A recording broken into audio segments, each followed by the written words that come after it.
Welcome, everybody. I just realized I'm muted. Let me read this to you once again. All that waving. All that waving. Everybody's probably just like, hey, well, you're muted. At least I thought halfway through to check. I'm sorry, everybody. Welcome again to Tomb of Annihilation. Brought to you, as I said mutedly before, by your Dungeon Master Kashka. So, as before, we're in Chelsea. I'm going to read this one last time. Our party has traveled through Once more with feeling. Has traveled through many a terrible thing and survived the onslaught of a Terrafolk infestation at what was thought to be a destroyed village from their attack, but it turned out to be a ruse. The only resident known as Nanny Poo-Poo of the town had sent them on this errand, thinking that it might rid her of them and their meddling, or at least weaken them. It was successful in the latter, as it turned out, on their return, Nanny Poo-Poo was in fact a green hag and intent on killing the party with her pet flesh golem. Narrowly overcoming the ambush with only half the party, they reunite with the others and continue on. Perhaps a bit more cautious? Perhaps. Oh, and Ulfgar killed a bunch of really cute flying monkeys. So, now that, now that the recap is out of the way, let's go with introductions. We've got the Dungeon Master Extraordinaire, Kashka. Hi. Will basically be running the adventure for us. And it may or may not be slightly under the weather, so. Then we've got Nerevar. That's me. I'm playing as Tobias Salazar, and in his idol on Arok Iron Scale. Yes. And then we have Callisto. I am playing a half-elf druid. Oh, dang it. I know, I almost did it too. I almost said half You're druid. not a half orc druid. Oh, no, half druid Orkling. And then, of course, we've got Lissa. Yep, I'm the lizard folk barbarian who eats things. By the name of Valia. And then myself, Valen. I am playing Ulfgar Holderheck, kind of the leader of the group and reason why everybody's kind of sticking together, kind of. Even though we last episode kind of split the party up into like 3, but that's when all things go wrong. I guess that's about. Oh, and of course we have Flippy, the baby Axebeak, who we found along the way and has been joining us ever since as kind of our team mascot of sorts. Nice. And I think that was it. Last I knew, we were on our way from Mambala towards Oralunga and the Ziggurat. But we had not left yet. We had looked over the edge. Yeah, and we're like... Looked into the abyss. Yeah, and it bit us back. Did it at you? Something like that, yeah. I don't think I popped out. Let's pop out Ulfgar Holderheck's screen here so that I have access to my character sheet. There we go. So, take it away, Kashka. Yeah, so sorry if today ends up being a bit short. It's gonna last as long as the meds do, so we'll see how long that is. But I'm fairly confident we'll get you guys along your way. Okay, so yeah, I think we ended up with the group coming back together, and you decided to stay the night up on the plateau kind of once more, feeling fairly confident that you'd rid it of, the evils that previously resided there. And so the sun rises on a brand new day, and and you're ready to kind of head out. So something that's going to work slightly different this time is you have somebody with you. You have 2 people with you, Artist Simba and Dragonbait, and they kind of know where they're going, but it's not guaranteed. Mm-hmm. But you do have the help of a visual aid, that being the Ziggurat. Actually, let me just check. You guys are on the right page. Okay, yep. So, Ziggurat. Yep, exactly. Over there. Ziggurat. So, you can see the top kind of tier of the Ziggurat poking out of the canopy of the trees. And you've got this kind of nice, clear path between you kind of and the Ziggurat itself, so you can kind of keep an eye on that to help navigate the way. Mm-hmm. But it is going to be several days travel.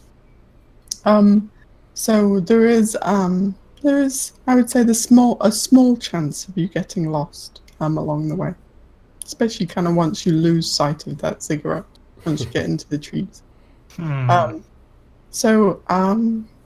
But other than that, so you wake up, and actually today there is no rain, in the morning at least when you wake, and your morning is going pretty well.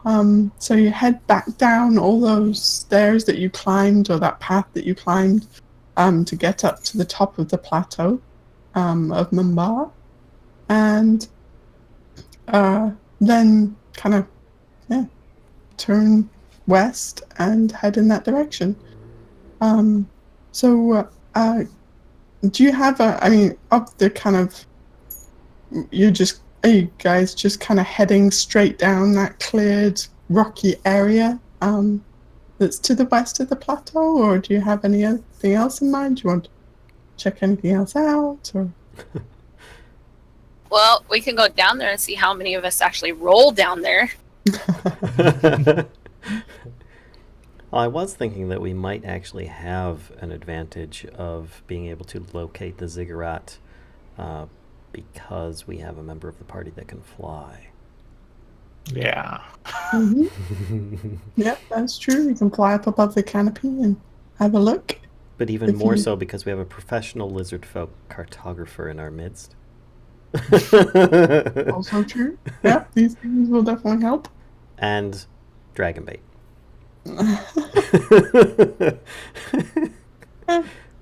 You may agree to help. Of course, the walking instance stick. So what's your intention? Get to the bottom of the plateau path, and you're on kind of the regular kind of ground level with everything else. And where do you want to go? As the saying is, go west. I think we should stay in the cleared area. I know we're out in the open, but also we'll see anything coming. Yeah, I think we're fairly protected from the Terrafolk at the moment, or at least the ones that were in that cave. Yeah. And there is a possibility of others that weren't in the cave coming back. Yeah, we aren't sure about how many there actually were total. We killed about, 6, 7 of them? It's like I like being out in the open because, like you said, we can see everything coming. But then I don't like being out in the open because I feel like Bambi in the middle of the field. Then everything can also see us. I don't know. Should we stay in the open but close to the forest line or something? No, that looks like it's going to make things a lot longer. I would say we just straight shot it. Just run all the way through. Flippy, what do you think? I'm a dwarf. I'm dangerous over short distances. I don't do long distance. I'm cool with just going straight across the Yeah, plains. let's go. Flippy is nudging your pouch, Valia. Like, give me some of that dried fish. Ah, all right. I'll reach in and give him a piece. He snaps it up happily.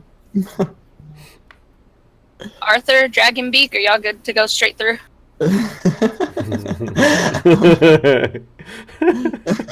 Art just looks over his shoulder like, who's she talking to?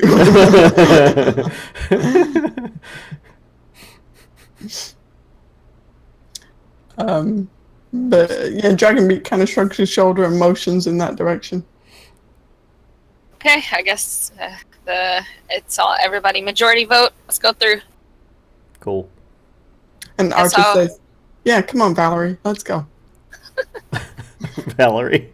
I just giggle and just start walking.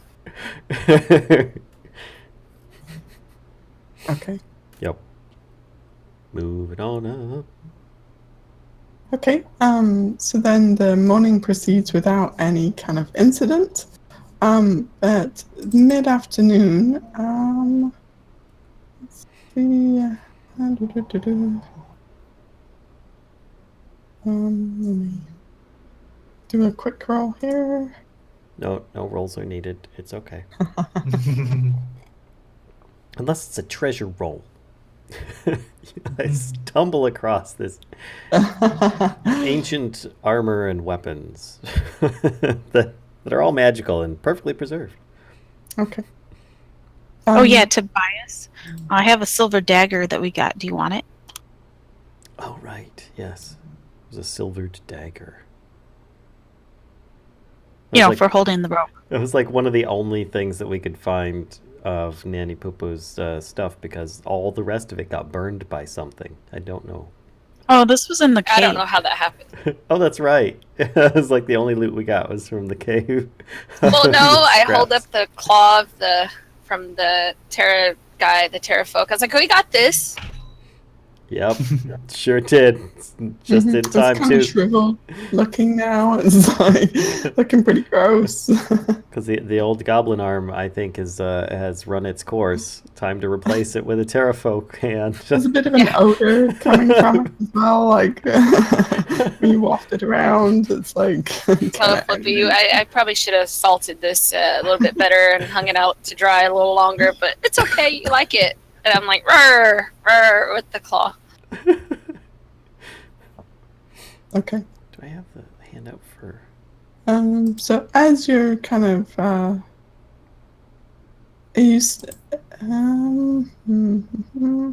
as you're kind of walking along this area, to describe it a little better, it's kind of rocky. It's like the plateau. Is like a giant pillar that was lifted in the ground.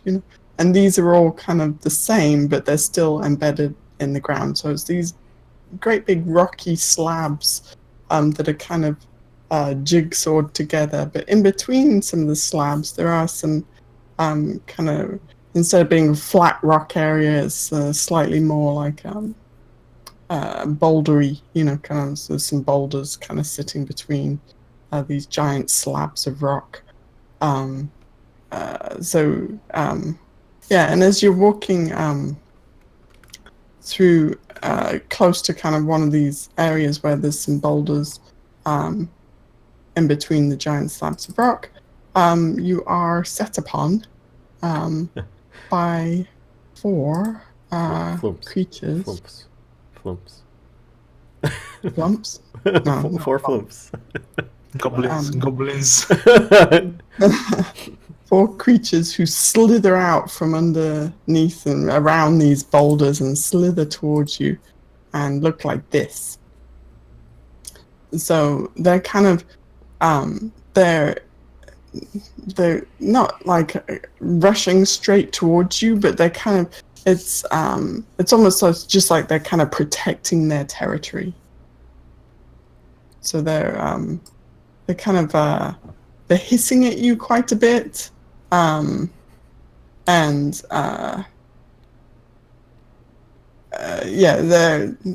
kind of not being, they're not so much being aggressive as they are more being defensive of the area where they were. All right.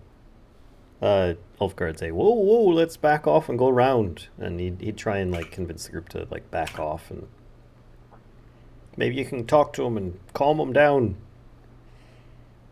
He kind of motions to anybody.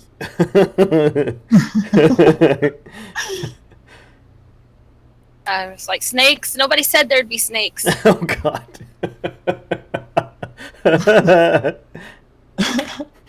I'll use my speak with animals and see if I can talk to one and tell them,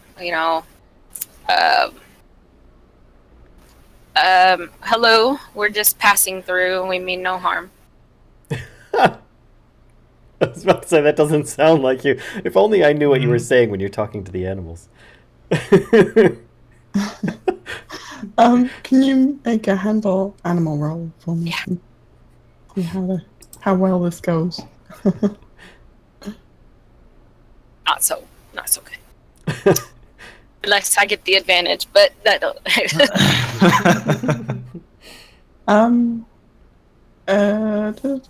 So you see one of them kind of like out of the four, three of them are still kind of holding their ground. They're hissing at you. They look coiled, like ready to kind of lurch forward and attack if you come too close. One of them backs off to the point where you can't see it. And yeah, you're not sure where it went.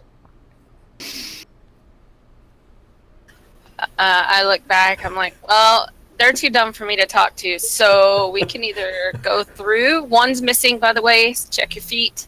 We can either go through and just cut their heads off, or we can go somewhere else. Well, I should give you like a bit of a description as well. These guys are about 15 feet long, so they're pretty big.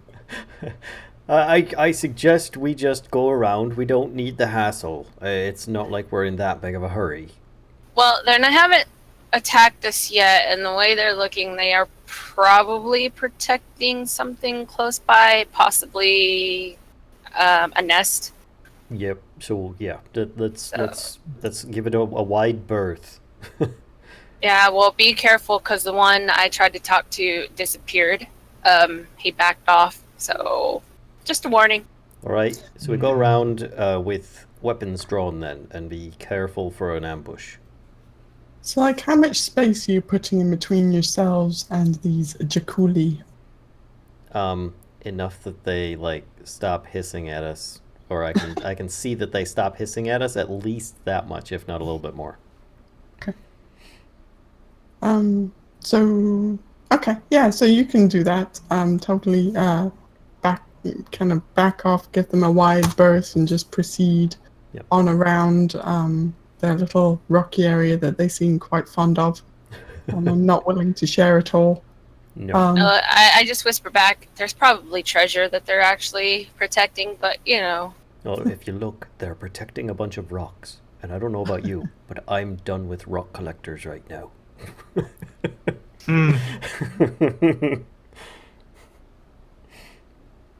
Okay. So yeah, you're able to proceed along the way after that. And the rest of the day actually is fairly uneventful. So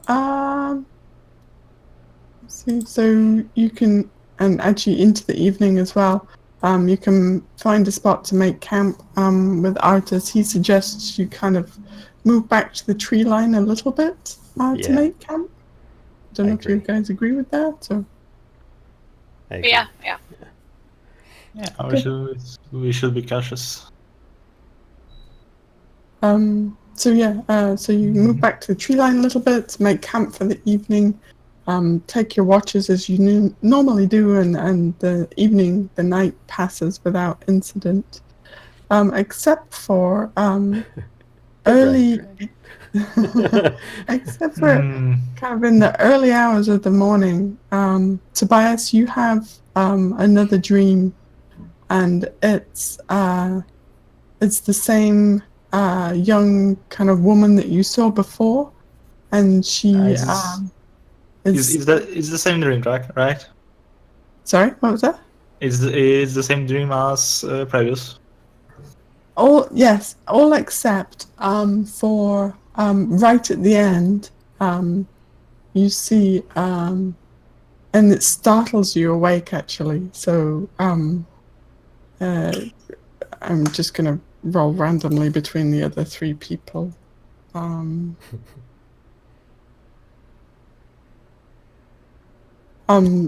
So Callisto, you see Tobias wake with a start, and you're like kind of like clutching at whatever you were sleeping close to, like if you're sleeping up against a tree maybe or something, you clutch at like the tree roots and the branches around you, and you're startled by this because right at the end of your dream, an older female Aarakocra, who, if you just in case you don't recall, they're the bird people, gets right up in your face in your dream and startles you in your dream as well and says, "I can make you fly." And that's when you wake up. That wakes you up, and Callisto notices, you would notice that Tobias wakes up with a start. I'd probably be like, "Did you hear something? Something going on? Something in the woods? What woke you up?" Nightmares. Oh. What was it about? It's hard to explain. It's this jungle. I'm not sure how to explain it. I'll take that as you don't want to.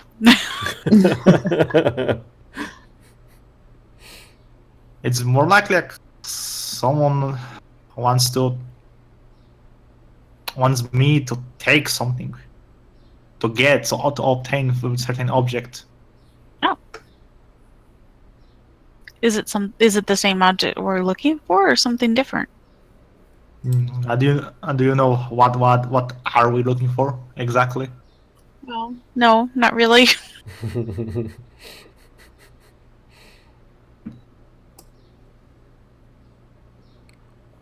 And also there was in the dream that was those bird people, like the one who was held captive with me at Firefinger. Did they want you to find the object? That I'm not quite sure. Was there someone in particular that wanted you to find the object? That was the chalice. That's all what I can recall from this dream. Sort of a cup or chalice. Well, maybe as we go along, you should make inquiries.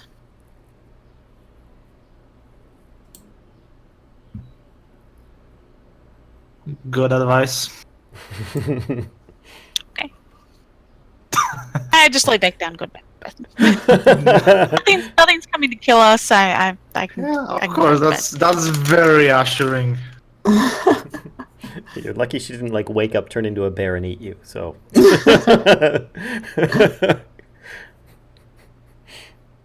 She's done that before. It was painful.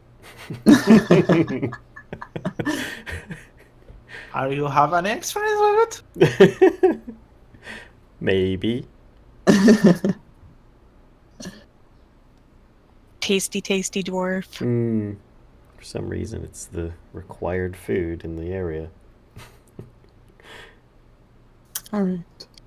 Hags like it. So that's the only thing of note that happens, though. The rest of the night passes, and you all awake in the morning. With the usual kind of jungle activity going on. You're getting used to like the bugs kind of flying, and ants in your gear, and it's not exactly a fun ride, but it's livable. Especially when I have prestidigitation to help keep everything as calm as possible. Gone. Okay. So you're continuing further west, I take it? Keep going? Yep. I guess. Okay. So as you're leaving the tree line, actually, see.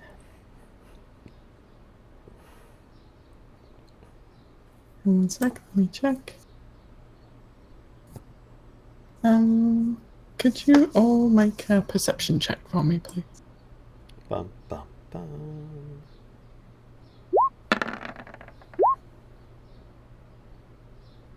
I see through time. My head explodes.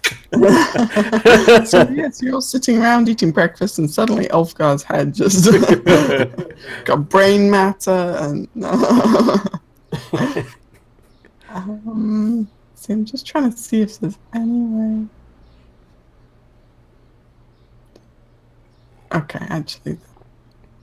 Okay, never mind. I'm sorry. Please disregard that you did that because perception checks don't help you with this. Okay, so let me. But I saw through time.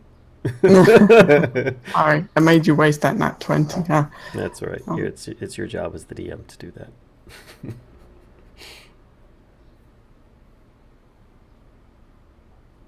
Okay. So then as you're kind of walking, you're packing up your gear, exiting the kind of the shelter of the tree canopy at the edge of the jungle there, and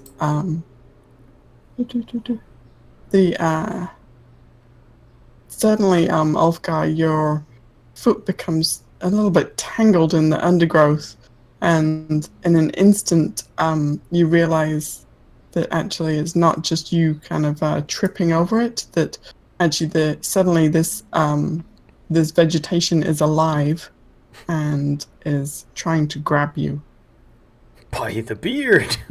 The jungle lives! And he starts slashing at it. But I think 9 does not succeed, right? Against my AC? No. Right. Okay. And then there's actually some more of these. So let me see who this one is attacking. Actually, See Callisto's eyes get really wide. Not me, not me, not me. actually, this one grabs Tobias. So Tobias, does 21 beat your? Oh damn. Okay. So yeah, the same thing as Ulfgar. You're kind of just packing up your gear and stepping away from the jungle edge, and the vine just wraps around your leg faster than you can kind of react. You definitely were not aware that this plant was kind of capable of such a thing when you looked at it just a moment ago. So the vine just almost instantaneously wraps around your legs and is starting to kind of constrict around your torso. So you can, these vines are just moving very fast and kind of grappling you in place. Kidding. And then there is one more, actually. I'm getting Harry Potter flashes right now. Just need to relax, embrace the vibe. Okay, and Valia, this one is going to attack you. Natural 20. Yeah. So same thing for you as well. Ulfgar, magically somehow you were able to dodge out of the way of this crap. But He's so small, he's so nimble. I'm spry. spry for a dwarf. That's right. Okay, so surprise round is kind of over there. So let's do some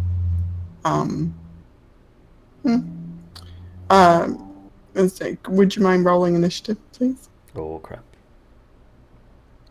Do you want to bring up the is the Well, I wasn't gonna add it says there's no tokens on the page? I know. I wasn't gonna do this, but now I'm kinda wondering how I can add that to the turn tracker. I should know this. No, it's alright. It's the first time we've actually had it on the overhead map like this, so. Yeah, we don't really. I don't think we really need like a map. Okay. But maybe that means that I just track it myself instead. Right. So Then in that case. Sure, there's a super fancy way that I can do this, but It's okay. I'm just gonna hang around for a little while anyway.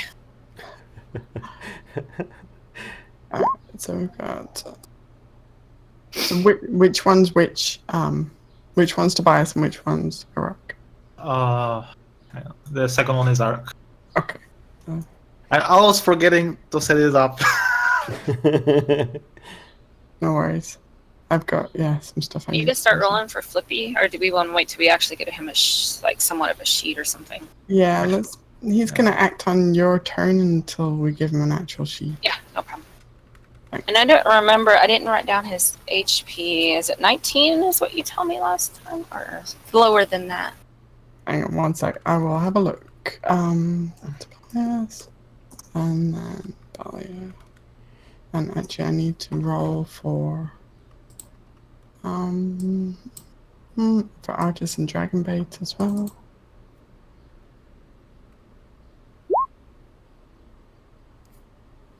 Oh, nice. Just Dragon Bait. Goodness, I just yell at Artist and Dragon Bait. I'm like, you listen here. This is your idea to go by the trees, and now look where we're at. I'm like hanging, like upside down, wrapped up. my arms crossed, like. Night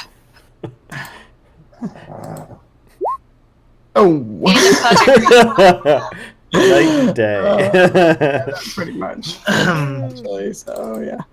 Okay. Us smaller Artus- folk, we're spry. So, if Artus is slacking off. only we Artus is had a gone half now. druid elf to help us, then. Rude. And the vines are also going. Wow. Okay, so we're just going to put vines. Assassin. Right, cool. Okay, so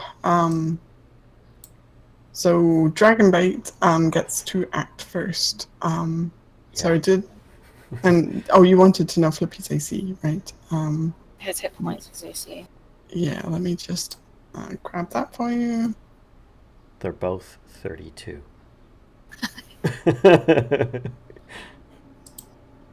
His Flippy is unhittable. his AC is actually 11. And his hit points. Oh boy. Oh boy. His hit points. Where the heck is that? Hang on one sec. One moment, caller. That was at. He was at Camp Righteous, so I just need to run over there.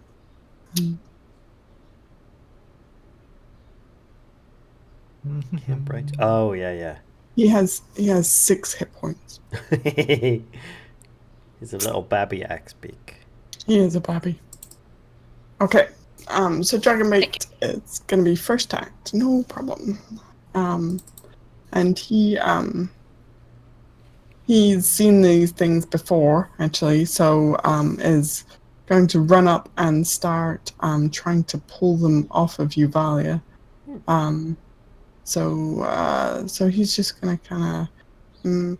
I think what's going to happen is he's going to give you advantage on whatever roll you make to try and break the grapple out of this.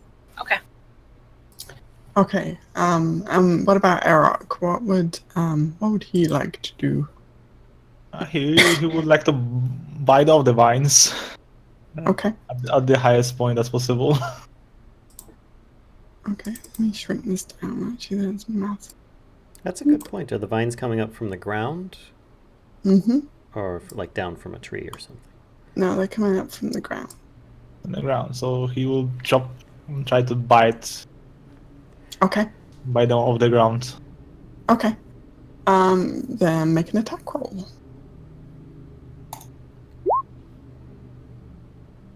So he bites at them, and then they're not particularly difficult to miss, but they are really tough, actually. So when he bites into them, he doesn't seem to be doing much damage, because they're really, the bark on them is significant, and they're really tough.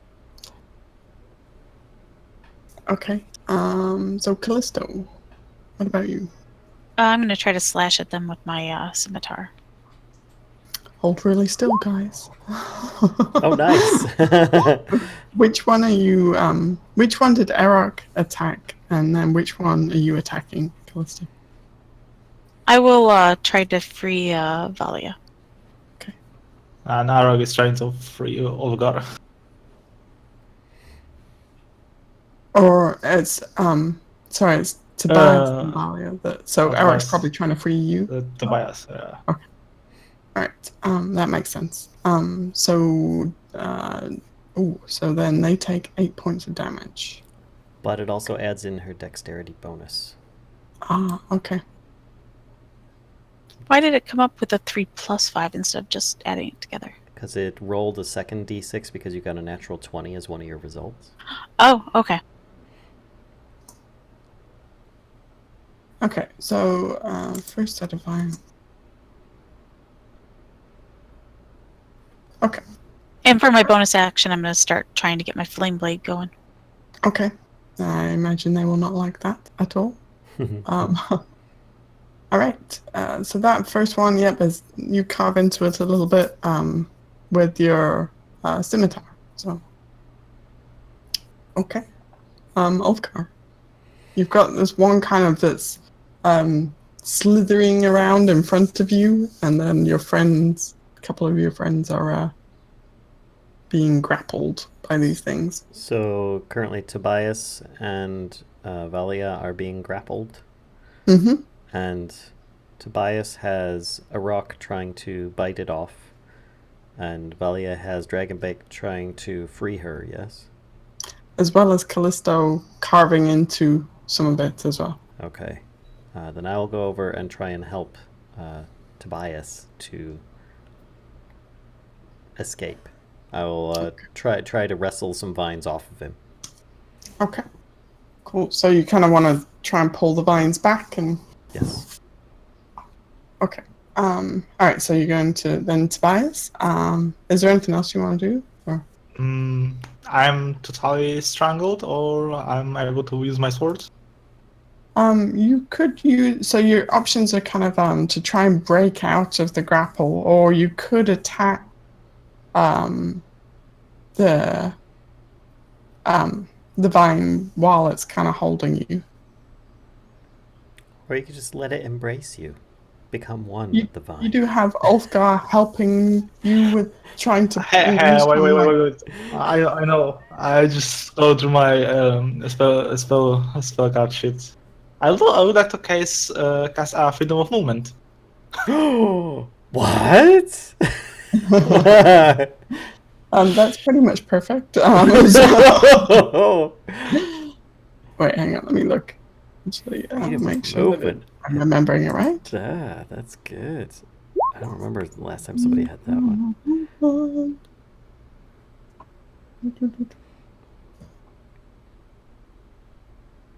Can either be paralyzed. Hang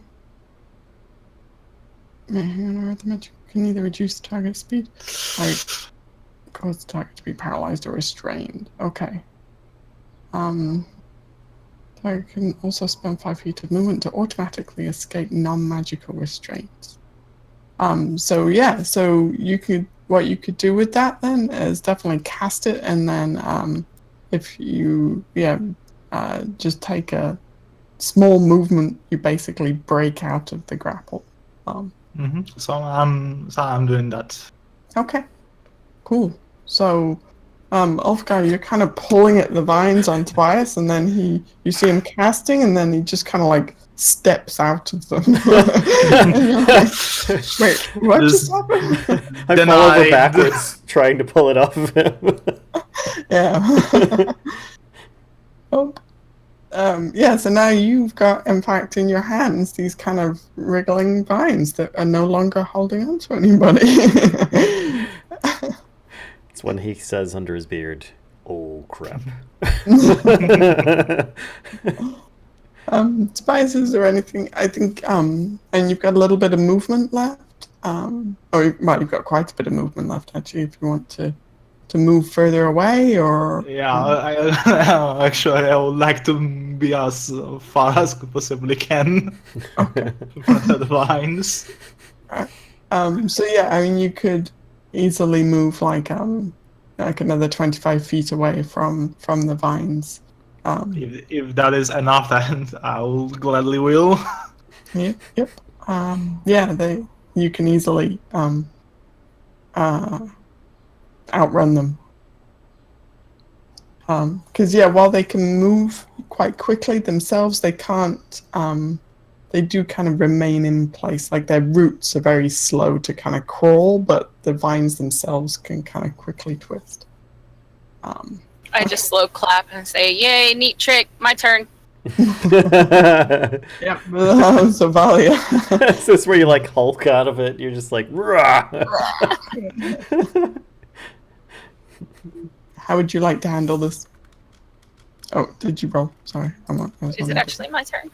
It is actually your turn, yes. I'm gonna light a torch and try to burn the one holding me. Okay.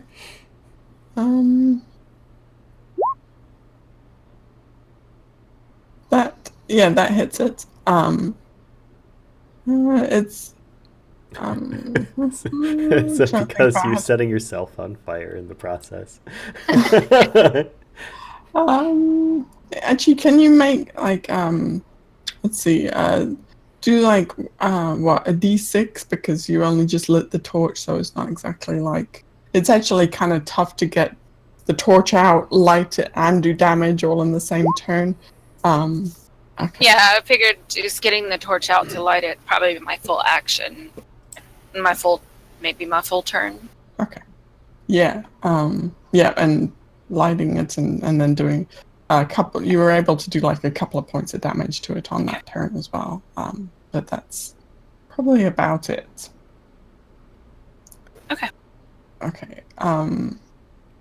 Let's see. What would the artist do? So Ulfgar, you've kind of almost tripped over backwards after Tobias just steps out of the vine.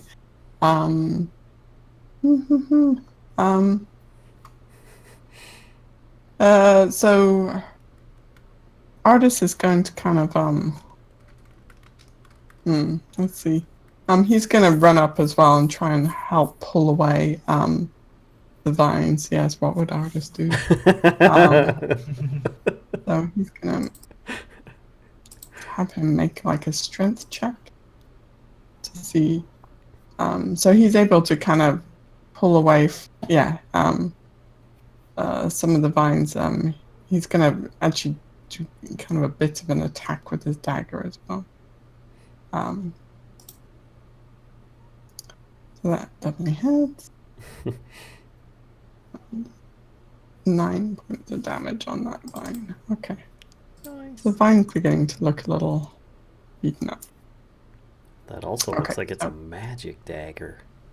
Yeah, +3 dagger. Man, I want that. Jeez. I can't even use a dagger.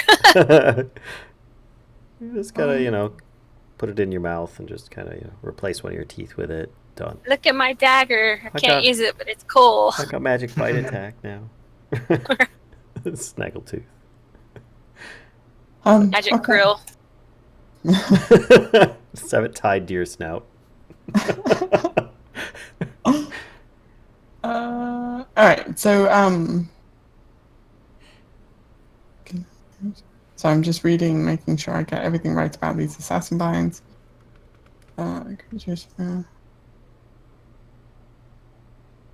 Okay. So the vines are the ones that are on you, Valia, are going to continue to constrict on you. Ooh. Sorry. So they do 9 points of bludgeoning damage. Wait, does that hit? Oh, actually, I don't know if that. Wait, where did that go? No, 11 and did not hit. Okay.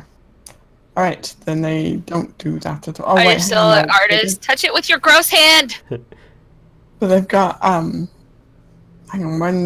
When a creature is grappled, do they get? Would a 15 hit? Well, it Or- says until the grapple ends, which it just continues until they escape. The target is Oh, yeah, restrained sorry. and takes. Oh, the you know what? I poison probably damage. should have tried to roll to escape first. No, never mind. Sorry. I got confused there for a second. Okay. So yeah, you're right. Actually, instead of doing that constrict attack, I should just, because you are grappled still, Valia, then I should just be doing the 66. So Okay. I'm just gonna roll it instead. Okay, so that's Oh. 28 points of damage. That's to a you. good 66. That was like higher than average for sure. Dang. And so that's the vine that has Valia, and then Artis, the one that you're kind of holding. Oh, sorry, Ulfgar, the one that you're kind of holding on to. Yeah. Grabs, basically. Yeah, Okay, so Ulfgar is now grappled. I think so. That would do it. And then the one that was trying to grab you previously, Ulfgar, is still there on the ground, and is slithering towards Erok, and is going to try and grab Erok. So does a 17 hit Erok?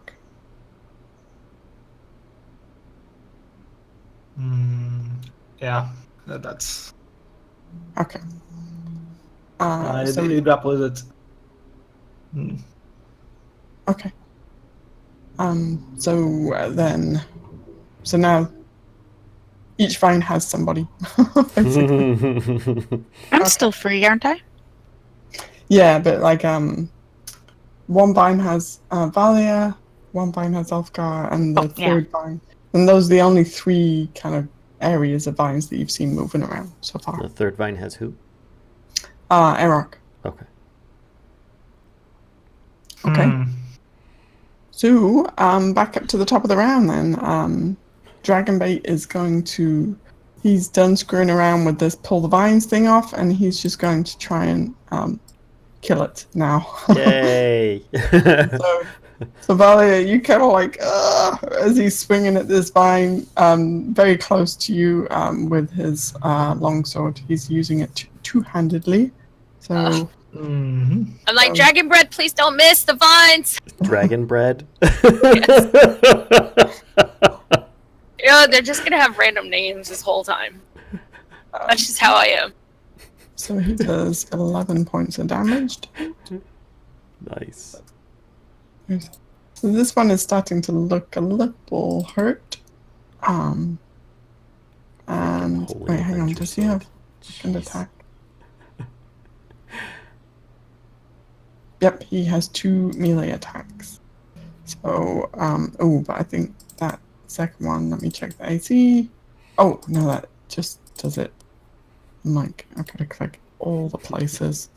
So, he does another 13. Alright. Yes, this one is looking worse for wear, for sure. So this is the one on you, Valia, that Dragon Bait, Dragon Breath, Dragon Bread. That dude is attacking. Okay, so that's his turn. So Erok, it is Erok's turn. That's correct. What would he like to do?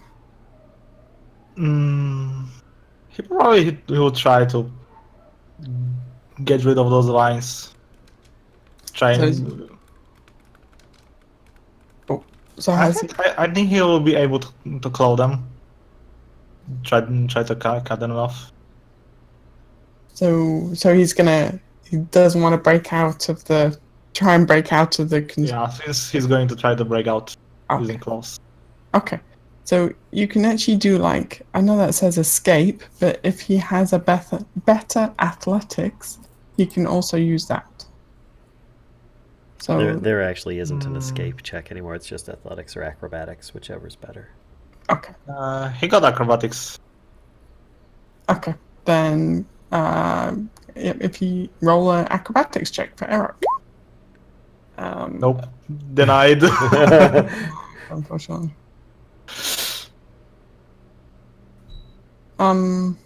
Okay. And this is the beginning of the day, folks. We have a whole day to go. Right, Callisto. Things are getting interesting, that's for sure. Well, yeah, I was sleeping on this vine earlier, so... Are good friends now. That's good. I'm gonna have use... a droid that could talk to the plants. I can't talk to plants, only animals. Sorry. I have nothing to do with plants. I can create, like, flowers, but I don't think that's really going to be helpful. I'm going to use my fire sword to try to finish what Dragonbait started. Okay. Go for it.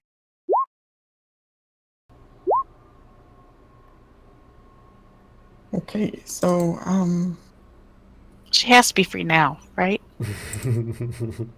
not quite.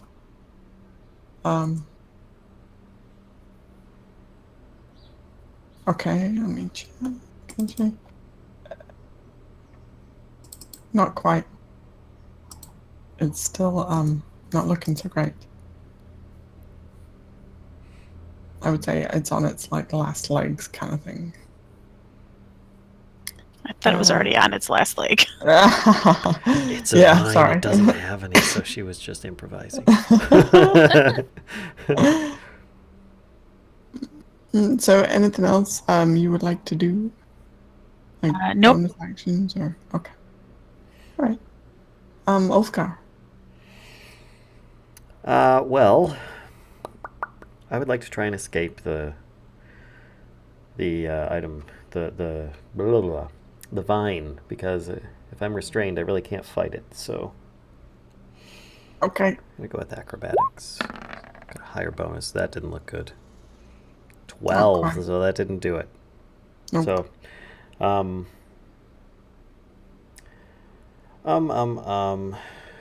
who goes next? I'm thinking about inspiration. So Tobias goes next. I see you shaking your head. No. I'll give inspiration to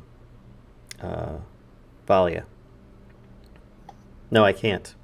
I need to put my hand on my horn to do that. So I'm just gonna sit there and take it because I'm a dwarf and I'm resistant to poison. You too. Okay. All right, Tobias, your turn then. I'm seeing all this mess, and I'm just saying other one as I have to do this on my own. I'm turning back towards Olgar and casting Freedom of Movement on him instead. Ooh. Which, by the way, I should have taken the damage on my turn. On your turn? It's not on the vine's turn?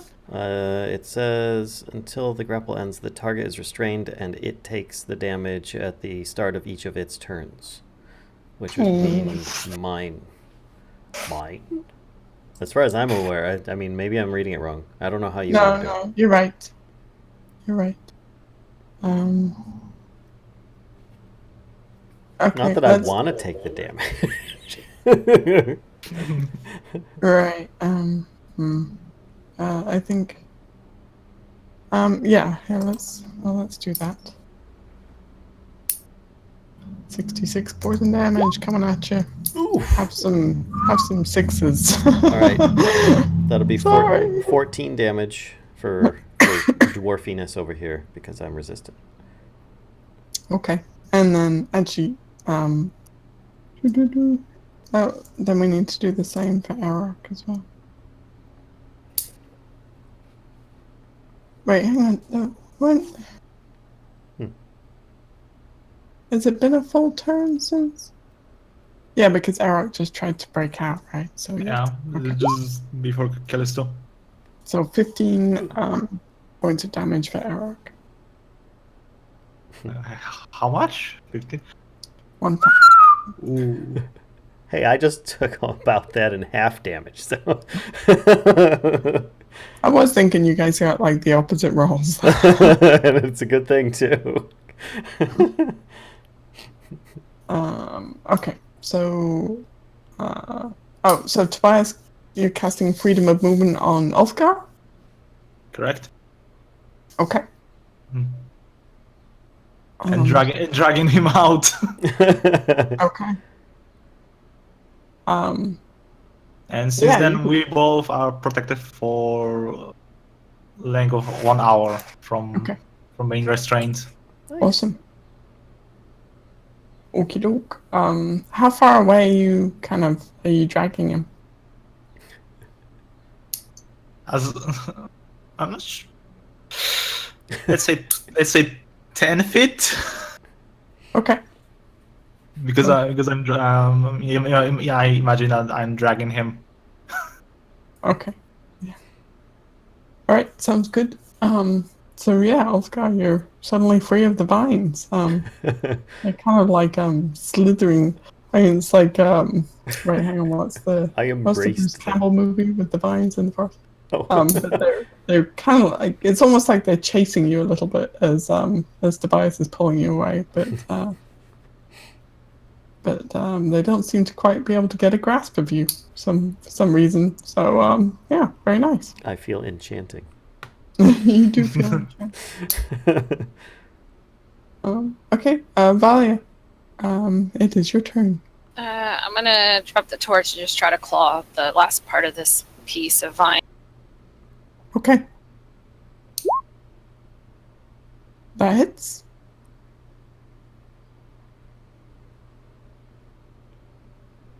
Nice.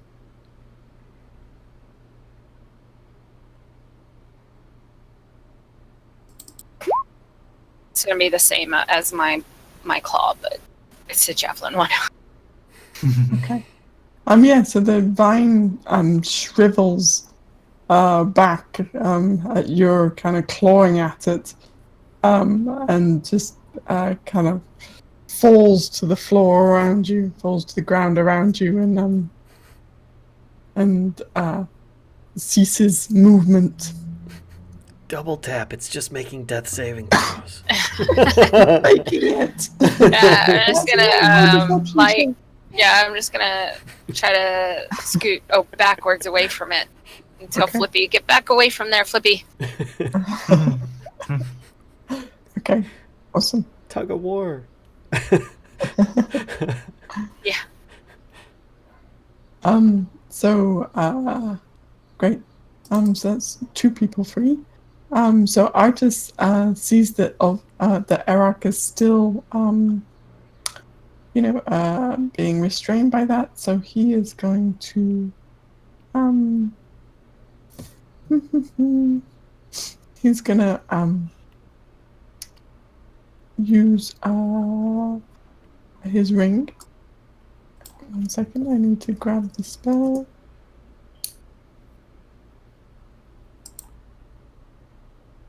Anti-plant aura, right? But the vine needs to make a con save. Grab that.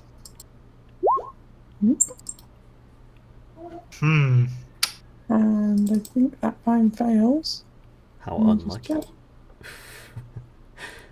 Double 13s. Yeah. The vine fails, and you see the vine that's around Erok just slowly turns to ice. Actually, the ice spreads out from Artis's hand where he grabs onto the vine. It's his ringed hand grabs onto the vine, and the ice just spreads out in either direction along this kind of branch that he grabs onto, and the vine just slowly becomes ice around Erok. And then he, with his bonus action, he just kind of takes once it's turned to ice, he just takes his hand, like balls it up into a fist and smacks it. And it's enough to shatter the ice from around Erok. So it's kind of, he gets kind of fancy with his ice ring there. And It's like about time you use your gross hand, like I was yelling earlier. Just like get up and rub my ankles and my legs. He says, "How about this be using my gross hands," and flips you the birds. That would have been He useful. says, "I'm trying to remember which ring my finger is on." I'm like, yeah, can we just get out of here before they try to come back? That would have been useful in fighting the golem. Yeah, flesh golem, or an old hag, or some flying monkeys. He's like, "Have you guys been?" He's like, "You sure you don't have mad monkey fever or something?" Like, I don't know what you're talking about. You wouldn't. You stayed at the other side of the skull wall. He says, "That's my general rule in life, is to stay the right side of the skull wall."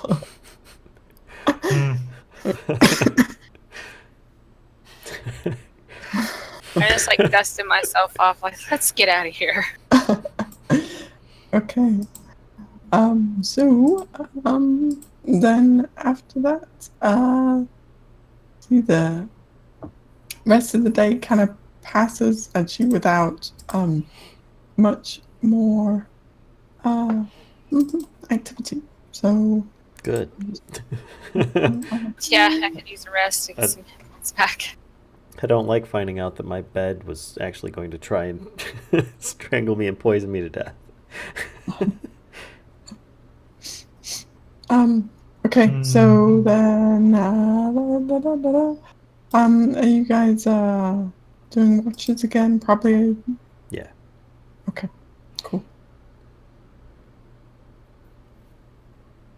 Hang on 1 second, let me just...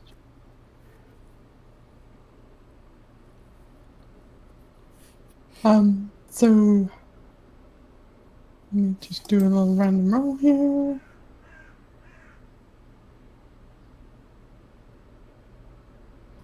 So Ulfgar, could you make a perception check for during your watch, please? Sure. And the day actually stayed dry throughout the day. Really weird. I saw that one and I'm like, oh, let that be the second die. Ooh. Actually, water is not longer a problem since we got that jug from Camp Yeah, Righteous. Yeah, water is no longer an issue. 'Cause you Yes, it can make is, water. because the half druid keeps on summoning wine into the darn thing. Drunkhead.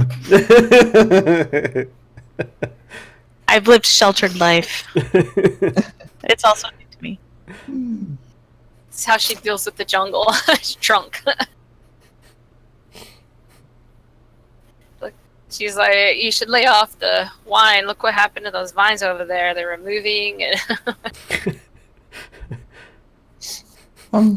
So Ulfgar, you notice during your watch, you notice a couple of larger looking monkeys peering out of the jungle at you. No monkeys.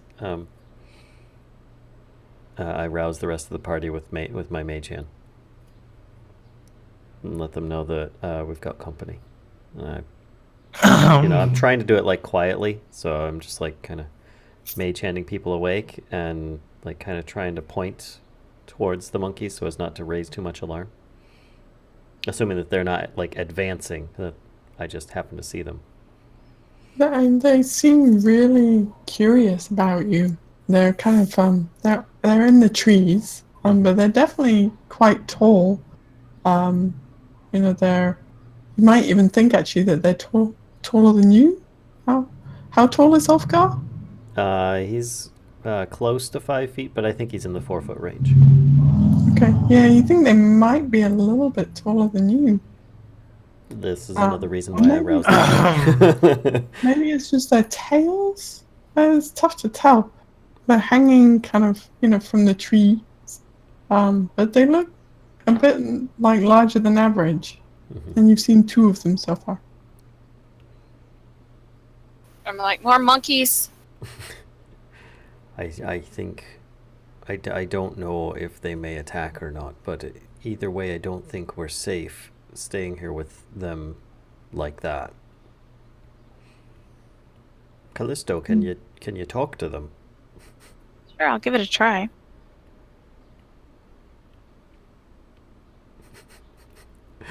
I'm waiting for the hey monkey.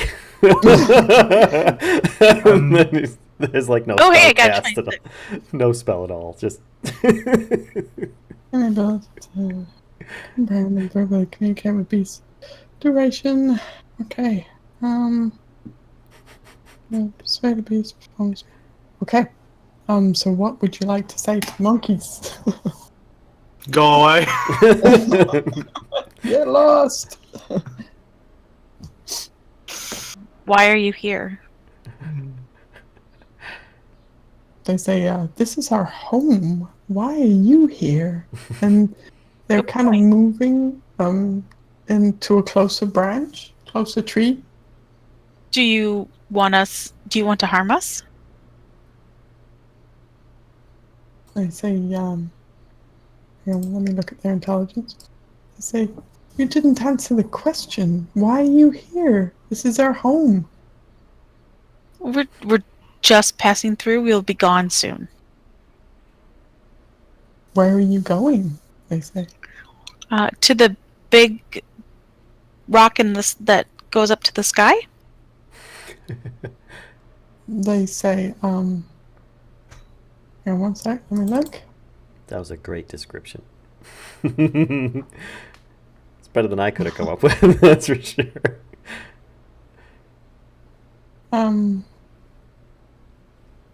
They say, they point to the southeast actually and say, oh, that is across the water. And, So are they pointing not in the direction of the ziggurat? correct.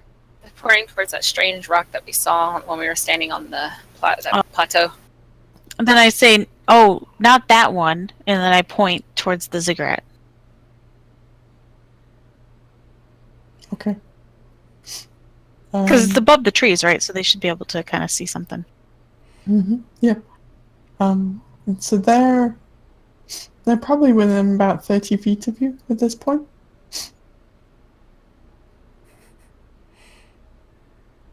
So I answered your question.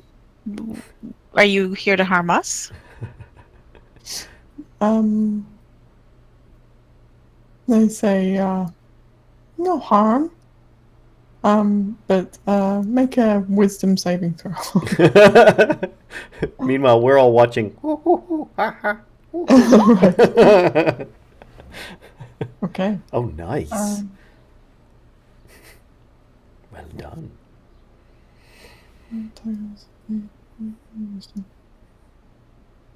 Okay. You feel this like just pressure, like it's almost like someone's got your brain in a vice. There's this kind of immense pressure on your psyche. And actually make a perception check as well. Actually, everybody can kind of make a perception check. Everybody who's awake, let's see.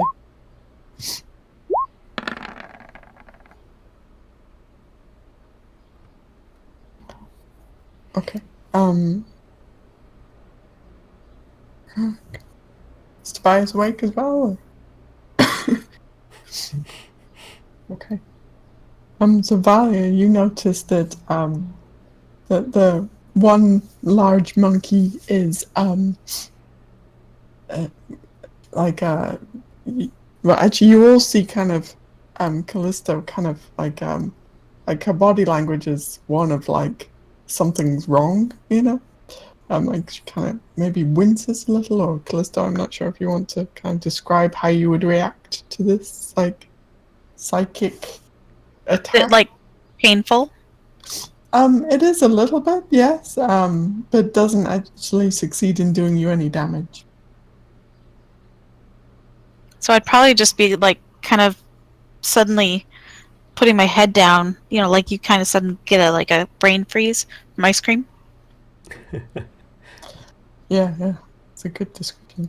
And Valerie, you noticed that that one of the monkeys is like squinting, and he seems to be like flipping his tail in like a very agitated kind of way, but that one is focused, seems to be focused for a moment especially.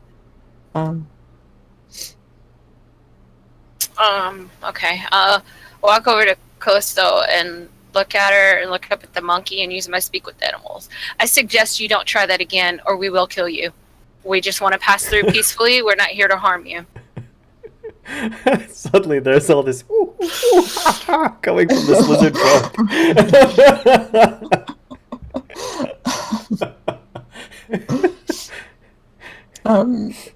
So the other monkey, well, anyway, Valia, can you also make a wisdom saving throw? Oh, jeez.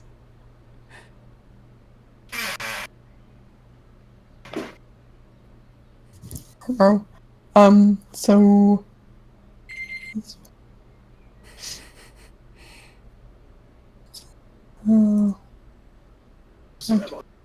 actually,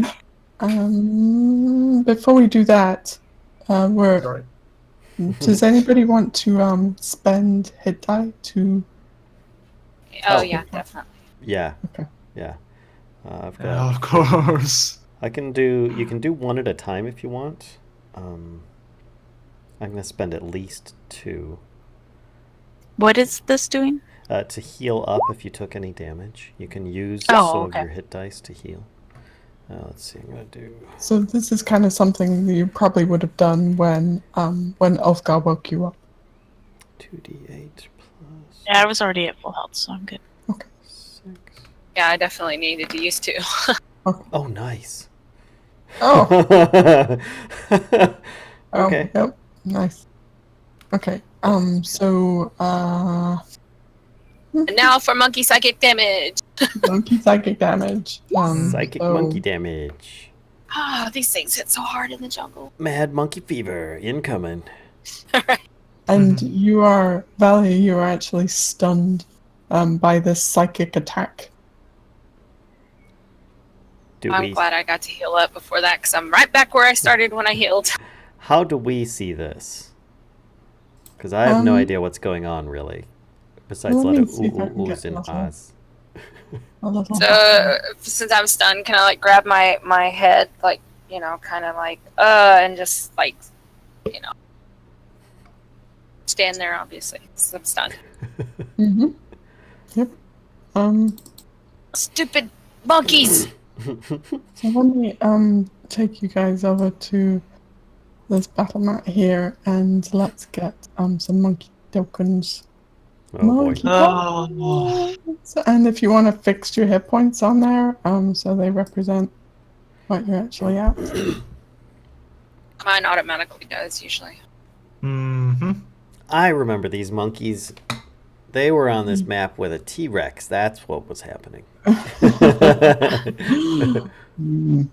You know what would be super handy is if these tokens were arranged in a slightly better order than they are currently, because it's impossible to. Oh, there it is. Oh, these guys actually. Do you want to set up initiative? Yeah, hang on one sec though. Let me get a couple of these monkeys on the field. No? You don't want to? Hang on. Nope. Not at all. No monkey. No monkey. No monkey for you. This is what I get for killing some of those flying monkeys. Yeah, seriously. They heard about you and they are now taking their revenge. Alright, monkey. You come on with me. Copy. Paste. Paste. Okay. And then Well, if they looked like that, I wouldn't have tried. they do make them look super menacing, don't they? Alright, so then Ulfgar, I'm not sure, but Callisto and I'd probably be Right. closer. yeah? Do you wanna move? You said they were about 30 feet away from me, right? Yeah. Each square is 5 feet. Yeah. Yeah, that's probably good. Okay. Mm-hmm. So these guys are not close. Yeah, I mean, I think my understanding of the kind of situation was that Callisto and Valia were like up front and everybody else was a bit further back. Does that match everybody else's kind Yeah. of? Yeah. Yeah, because I walked up next to Callisto. Okay. So, Ulfgar, do you mind if I move you a bit further back? Nope. Would you be kind of back towards like there, or like I don't know? You want to put yourself where you might be? There. Okay. And then I think because if you were within range, then they would have perhaps attacked differently. So let's do something like that. Does that look good? Yeah. Yeah. Okay. All right. Okay. So then let's do some turn orders. No tokens on this page. Oh no, there it is. All right. Where's my initiative? Oh, that guy sucks. Did it work? It didn't because I didn't click on my dude. Let me try it again. Oh damn it. It's weird that I have to click on my dude to do it. Dude. It's still not showing up. Oh, I've clicked. I chose the wrong thing. Oh, good. Sorry. Initiative. There we go. 8. A very good 8. No white token was selected. What? Yeah, just select your token and with like the arrow key, the select move arrow, and then roll your initiative. There you go. Ooh, look at Artis. No, he and Dragonbait are gonna reverse. Is that Artis gets the nat 20 and Dragonbait gets the 1? Oh, almost. We'll need you to select a rock one more time. Okay. Yeah. Okay. Why is so laggy today? I don't know. Why so laggy today?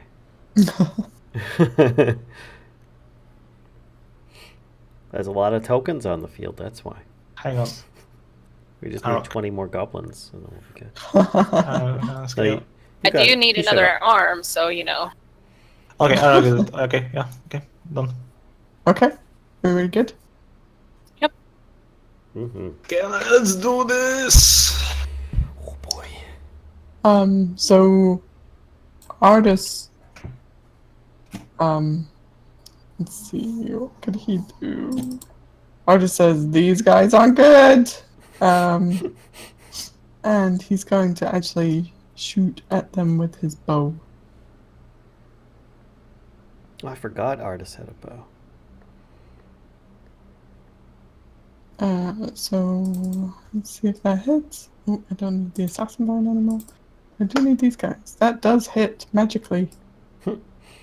Okay, so he's shooting at this one. So this one takes 4 damage. Question, are they up in the trees? They are up in the trees, yeah. Oh. Yep, they're kind of hanging onto branches, hanging off of branches. Okay. Okay, Valia. Yep, you are actually. I'm stunned, so can I try to break out? Or it's a psychic, so what do I need to roll to try to get out of it?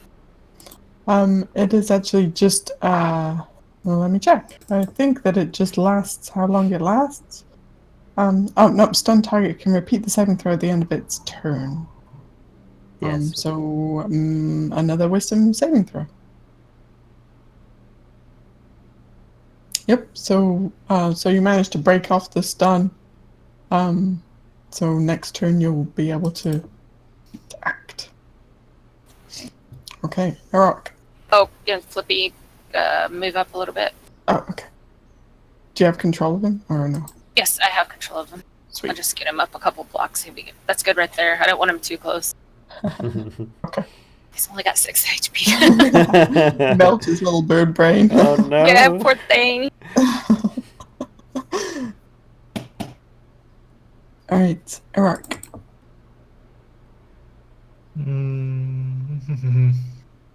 Actually, he'll go and move some a little bit closer to Viola and Callisto. And for now, he will be holding his action.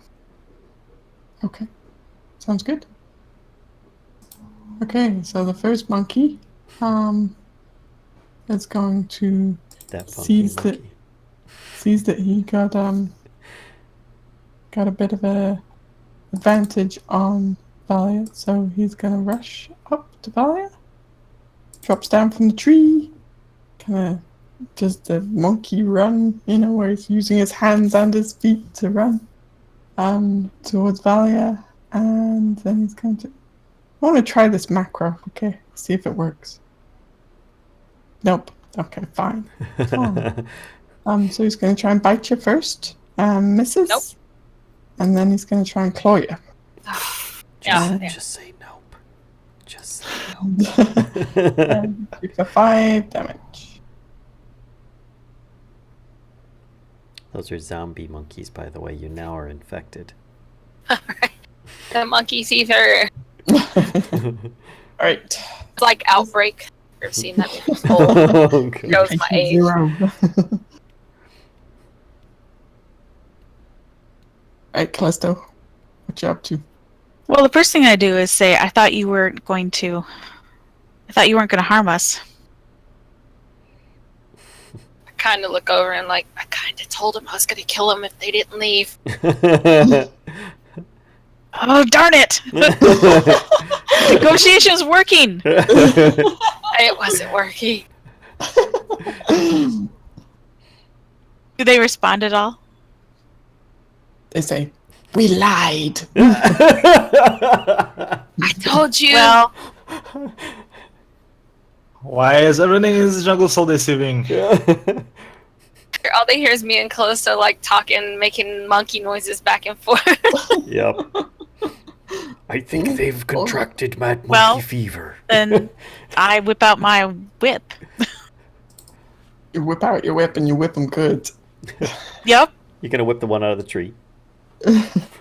I moved a little bit too. It could be closer. Which one do you want to go The one for? that's still back in the trees. Okay. I'm bring him down. Bring it down. Wow. You are a huge nerd. Yes, I am.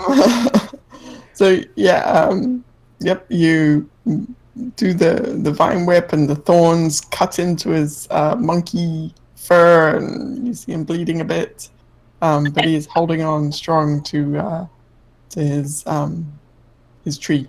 Oh, so I didn't bring him closer to me.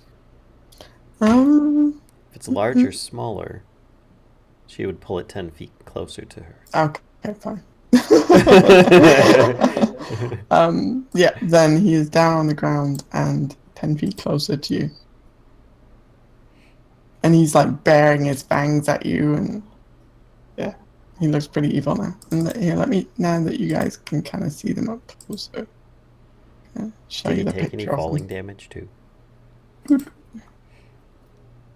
This is Oh, If you had shown us the picture first, I would not have talked to them. Oh Yeah, my just- We goodness. should retcon the whole That's a thing. new monkey picture for my thumbnails for Discord.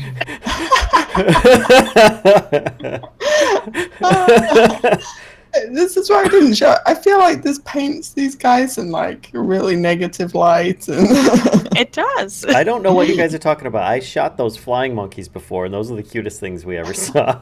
So these guys, I'm like, hey, buddy.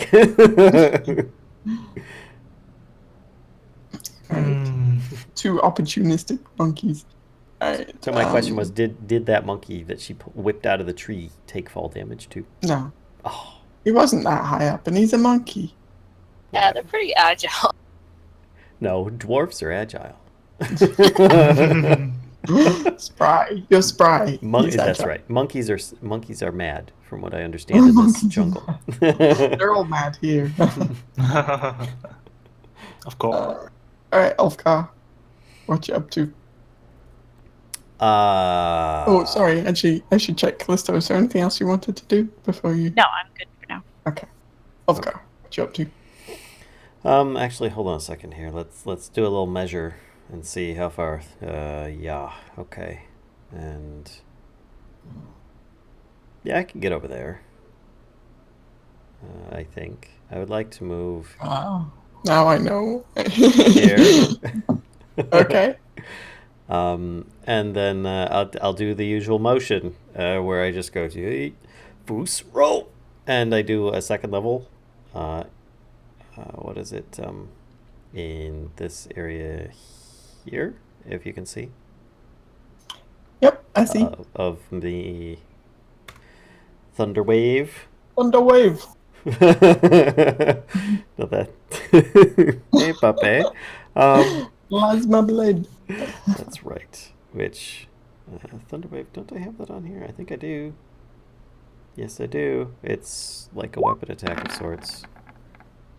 Oh, a natural one for the to hit. Wait, I thought that. Oh they no, had to- this is just so I can click it for the damage because they make Yeah. Constitution And they- saving throw versus my. What is the DC? 14. Okay. So, It's like okay, so for the guy closest to you, here's his con save. He fails. And the guy further away succeeds. That kind of makes sense. My damage didn't actually come out for some reason, so I will actually. Ow. Yeah, I do. Yeah. Roll. Is it 3d8?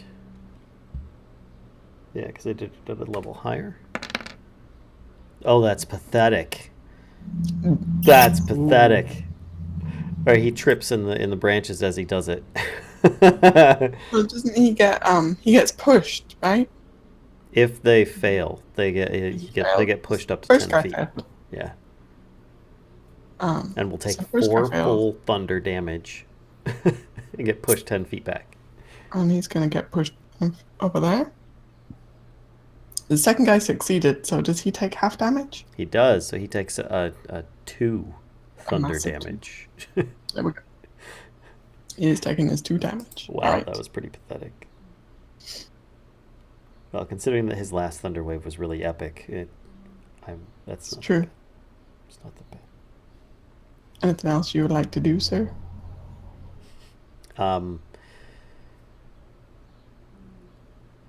Yes, I would like to use my bonus action to grab my horn and doot my horn to give Valia some inspiration. Okay. Horn is dooted. Dooter?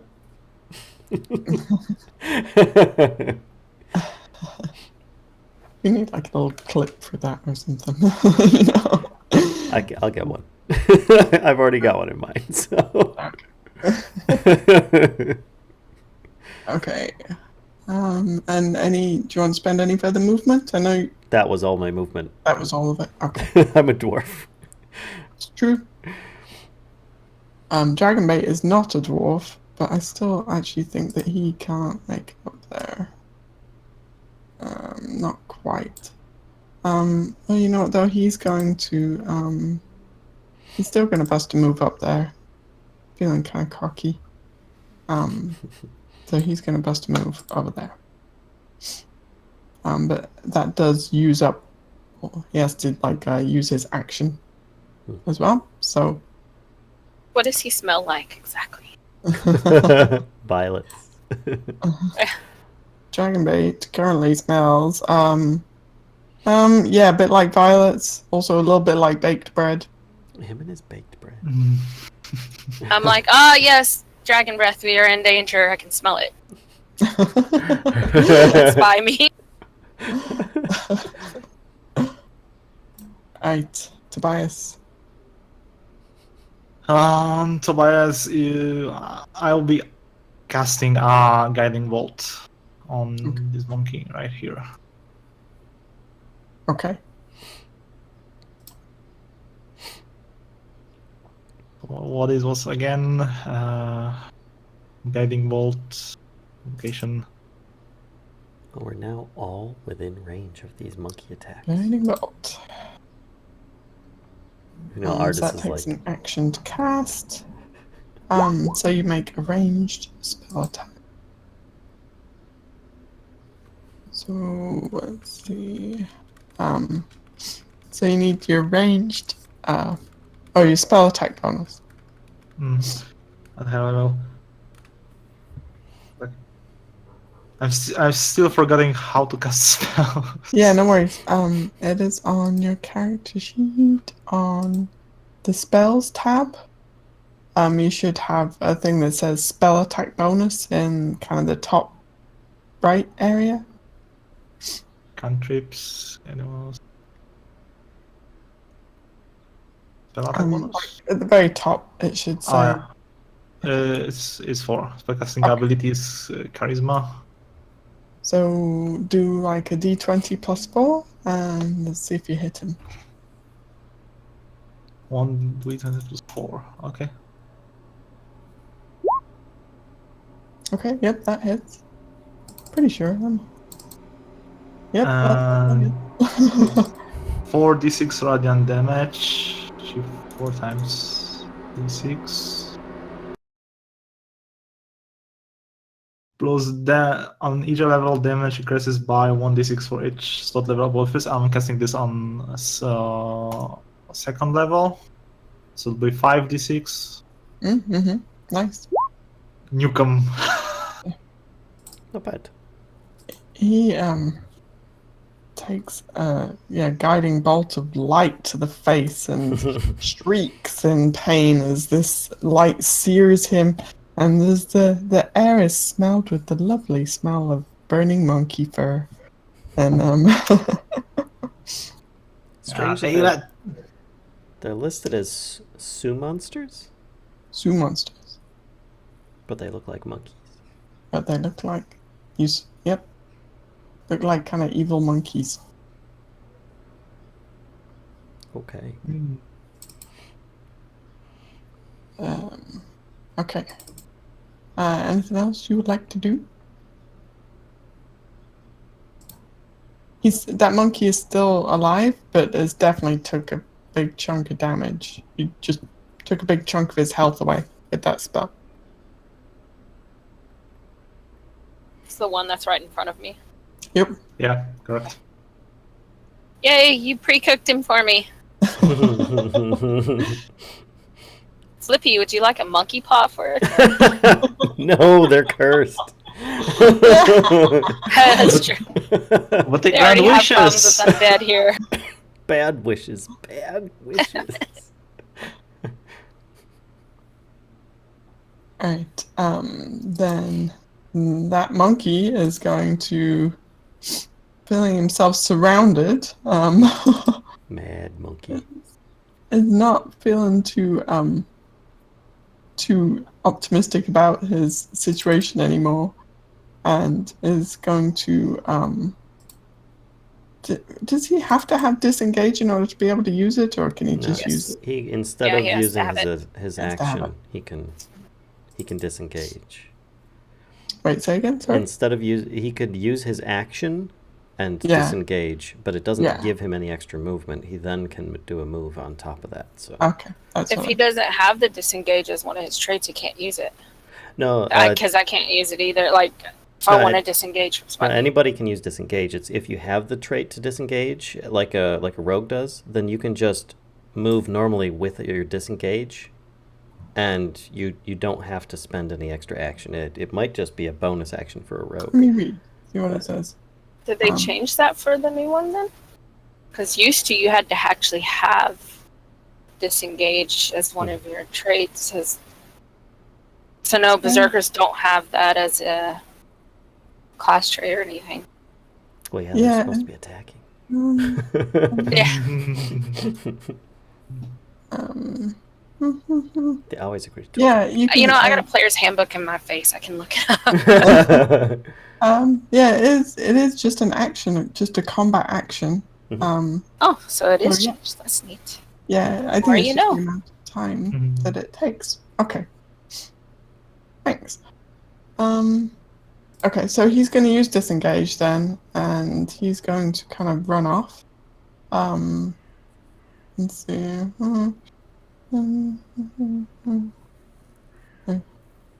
He runs off over here, and he's back up in the tree. I stick my foot out to trip him as he goes. Of course. Right. Artis. Can't reach either of them again, so he's gonna shoot at the one that just ran away. And that does hit actually, so he does 6 points of piercing damage to him.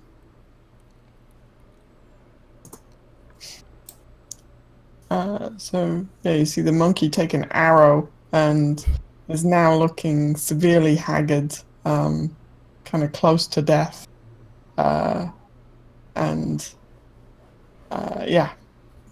what Artis is going to do. Valiant.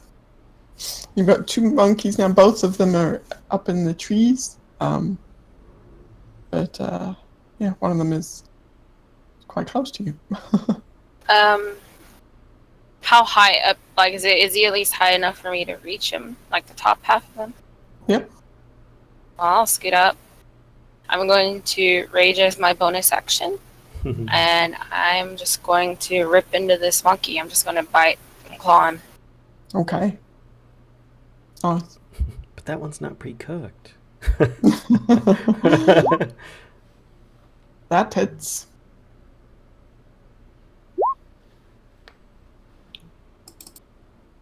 Ow. Ooh. Monkey. Ow. He's still alive, but is Fucking- Wow, that was a 1 for Not- damage as well. Yeah, I was sad. like, why is that so low? Yeah, sadly. That's all I can do since I used my bonus action to rage, but Okay. Seeing lots of highs and All right. lows today. Eric.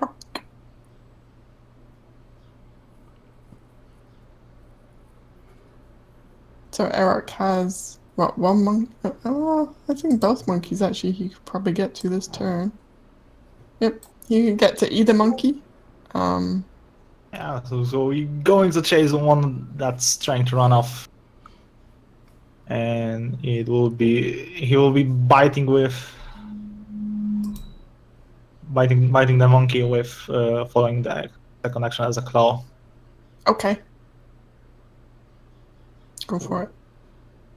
Yeah, I'm going for it. It's bite. Oh yeah. And monkey was snapped in half. Yes, pretty much. For Eric, that's yeah. I mean, this kills the monkey, so just bites him and maybe gives him a shake or something, and the monkey just is yeah.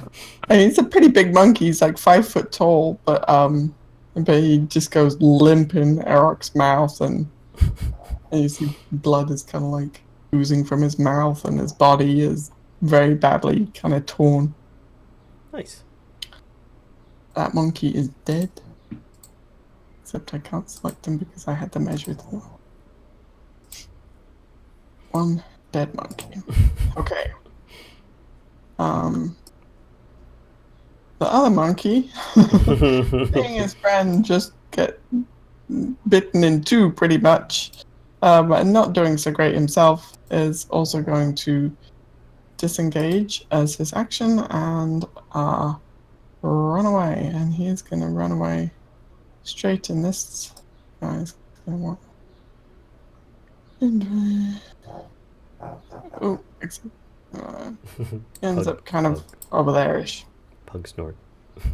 He's gone back up in the tree a little bit. So you see him kind of spring from the tree he was in, bound across the path, and then jump back up into this other tree over here. He's clearly fleeing the scene. Get him. Get him. And did I just close the turn order? Oh, damn it. Okay, good. I did, but that's fine. Alright, Callisto. I am moving, Okay, and I'm going to use my thorn whip. okay. I'm not going to let him get away. You won't get away with this, monkey. Or maybe I will let him get away. Whoopsie. Yup. Yeah, the 11 doesn't quite hit him either. Not quite. Ulfgar. Get him. Get him. Yeah, I'm trying to figure out how to do that at this point.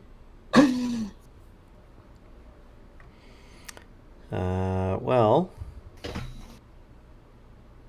let's see. Actually, I should see how far I can go first. 25. Wait, why is that? Oh, I see. I can go up to there. Hold on. Here we go.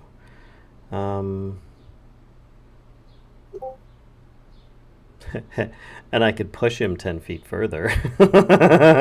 But Push him off the map? What? yeah, instead I think I'm just going to go there.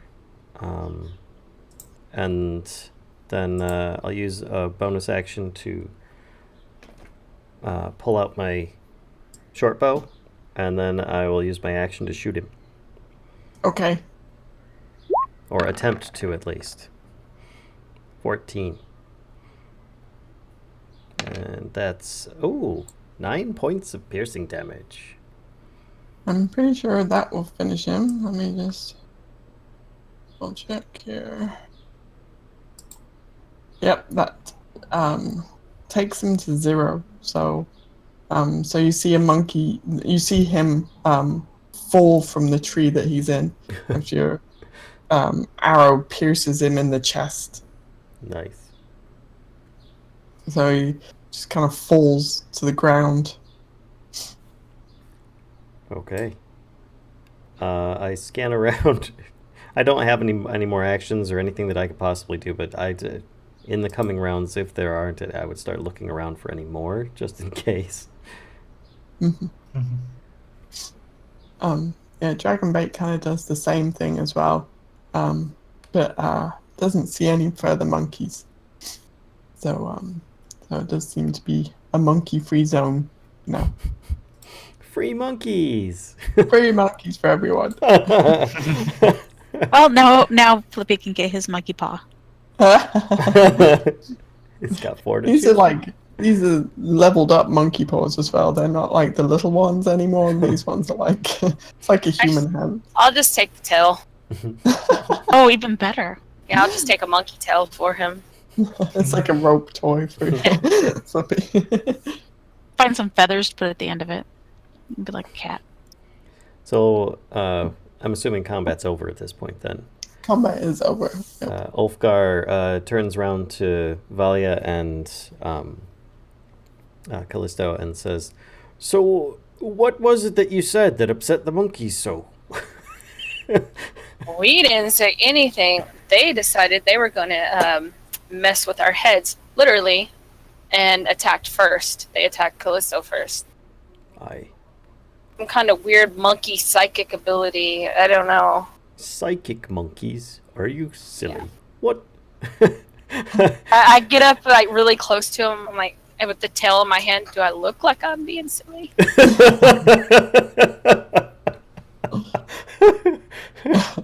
Ulfgar has this totally baffled expression like, I don't know if you're serious. I can't tell if you're being sarcastic. I just laugh and walk off back to Flippy holding the tail. Look what I got for you. So Ulfgar, he casts a spell at this point. He'll actually cast Detect Magic after hearing that they're psychic monkeys and see if he can figure out anything magical about them, perhaps?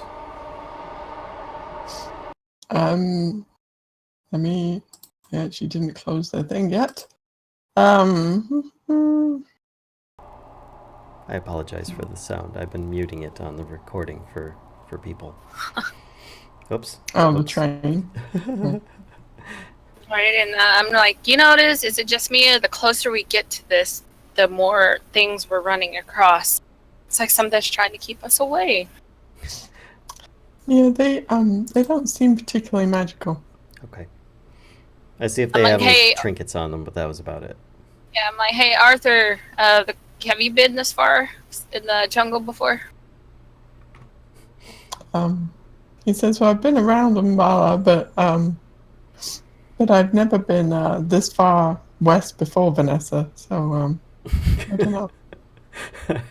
Well, I do recall that maybe our guide previously may not have been the most reliable. Her information was accurate, and everybody said the deeper into the forest, the more crazy you'd have to be. So I believe that makes us all fairly crazy, and the crazier we become, the further we go.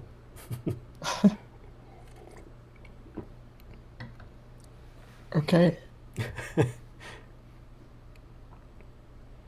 All right. So the rest of is there? So yeah, you don't find anything on the monkeys. It's not like they were wearing clothing or anything where they would have pockets or pouches or. Well, I didn't know if they'd stolen anything or whatever, monkeys. Nope, they were naked monkeys attacking you with their teeth and their claws. And their brains. And their magical tails. No, their tails weren't magical, but they did. Because I can do leather working in our downtime. You're gonna see me like taking pieces of their hides, and I'm just gonna like make little pouches for everybody, little fuzzy pouches. Can you make me a sporran? Sure, I hand him a little pouch, fuzzy pouch. Here you go. Are you wearing your kilt? Actually, this should cover everything. Kind of. It's like a little coin gold pouch. Like, here you go.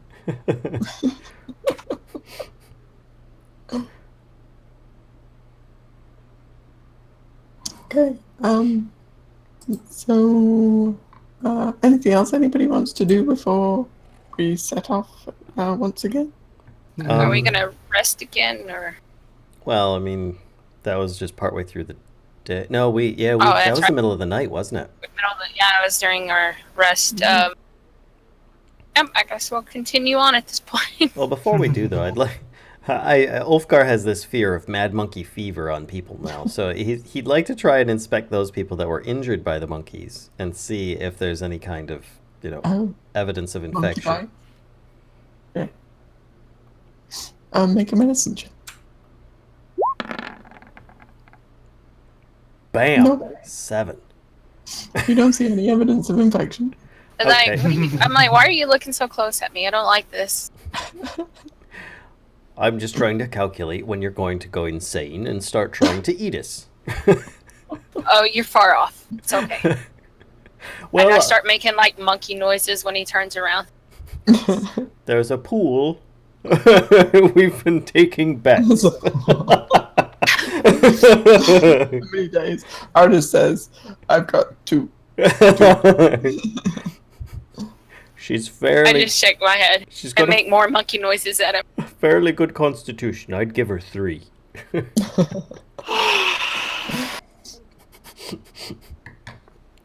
I just look at Tobias and Callisto. Well, is it just starting eating us or starting to eat Ulfgar? Because I only give that like 2 days. Anybody. The rest of us I give a little longer. Yeah.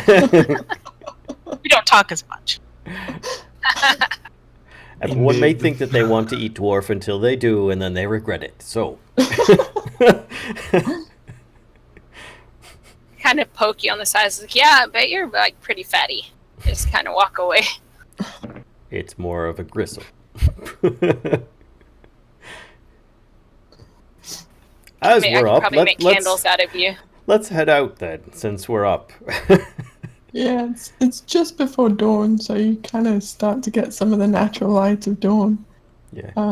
Food, water, water, wine. Wine. Yep. Breakfast mimosas. So the next couple of days, actually, the weather, it's raining quite a lot.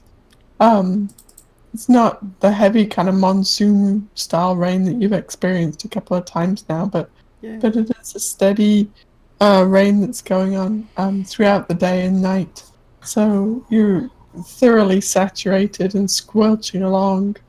But the rain does seem to keep whatever craziness has been going on with these vines and these monkeys and whatever else, these crazy snakes. They seem to keep the predators at bay, so you don't see much activity for the next couple of days, actually, and you're able to make good headway into the jungle, and we'll move you over here. And so you're approaching. Sorry, what? I was just saying, don't forget to heal yourselves back up and regain your spells. That's true. Everybody is back up to max health again. And you're approaching. There's a bit of a river in front of you. Do you have how would you like to cross said river? Is it a fast-moving river, or is it pretty calm like the other ones? It's pretty calm like the other ones, yeah. On Dragonback. Actually, on Dragonback. Actually, Arax is able to carry us one by one. So you kind of over the river. That will be the most safest way, most quickest one. Let me have a look. Make sure that nothing crazy is in the water. There's always that watcher in the water.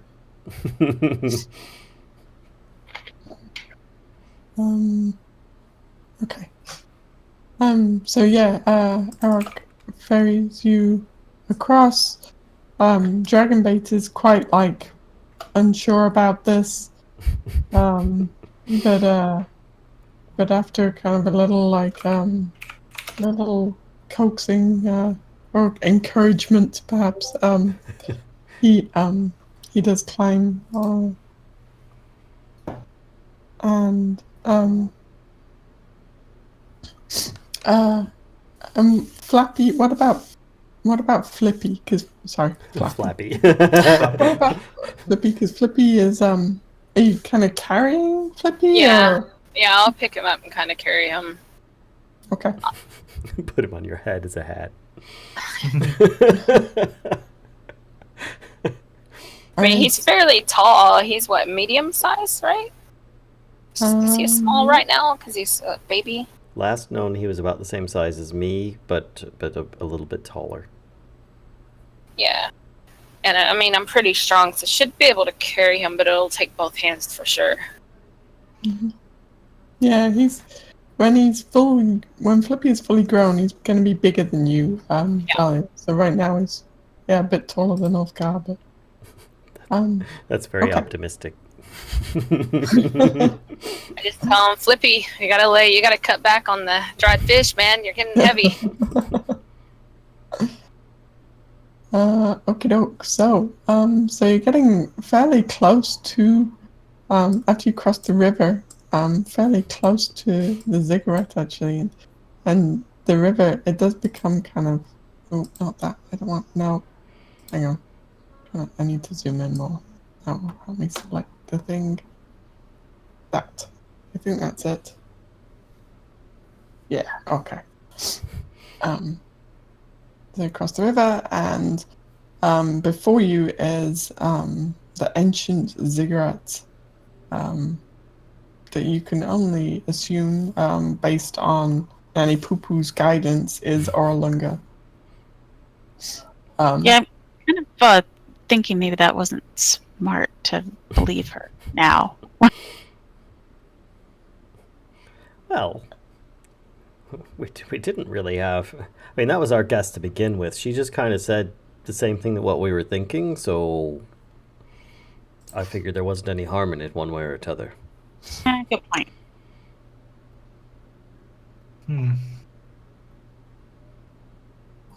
So you can see it kind of ahead of you, and it's a massive brick and stone kind of, classic ziggurat, where it's got staircases going up the sides, and then there's a flat level, and then another staircase, another level, and so there's actually 3 sets of stairs, kind of that go up different levels, and then at the very top you can see a building, kind of a simple structure on the top, and so there's a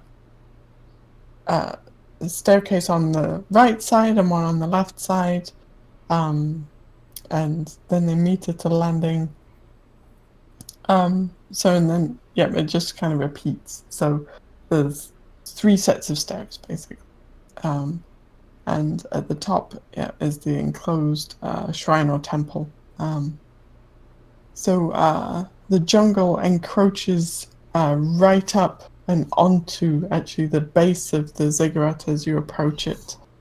The first flight of steps, as you get closer, you can see they're choked with vines and tree roots and creepers, not like the Minecraft kind, but the vegetation kind. So you can imagine that maybe once upon a time it had a city surrounding it, being kind of a big central building of a city, but now the jungle has kind of taken it back, and it's now just a ziggurat that remains, and you're not sure, if you came back in 50 years, you think that it would be half disappeared into the vegetation as well. So this is what you see ahead of you. I do not have a battle map for Orlunga, so we're going to have to use our imaginations. Magic. Does it seem to have any openings, or is it just stairs going up? It's stairs going up but on the very top is a small kind of building, small stone building, which does have openings in the top of it. It's a kind of rectangular structure of brick, and you do see kind of doorway into that structure. All right. To the top of the top of the ziggurat, then.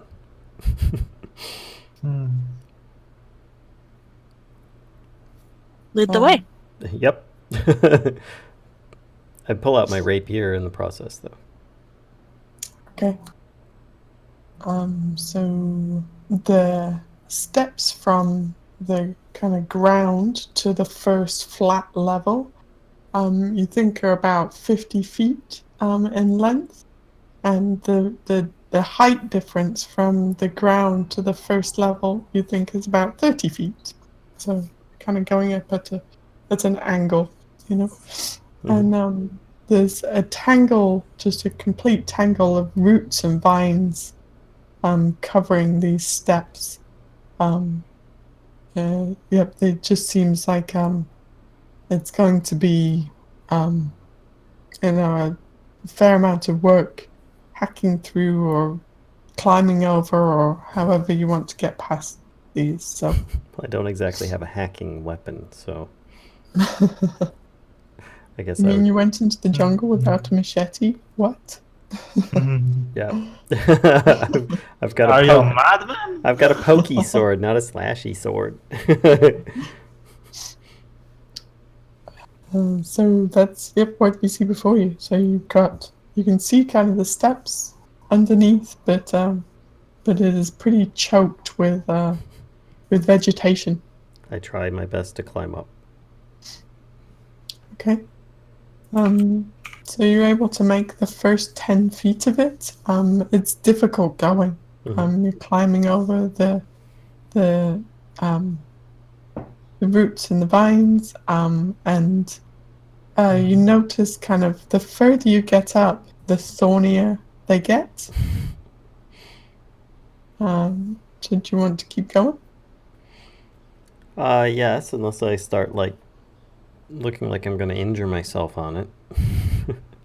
In that case, then I would probably ask somebody with a more appropriate weapon to try and clear the path ahead, if possible.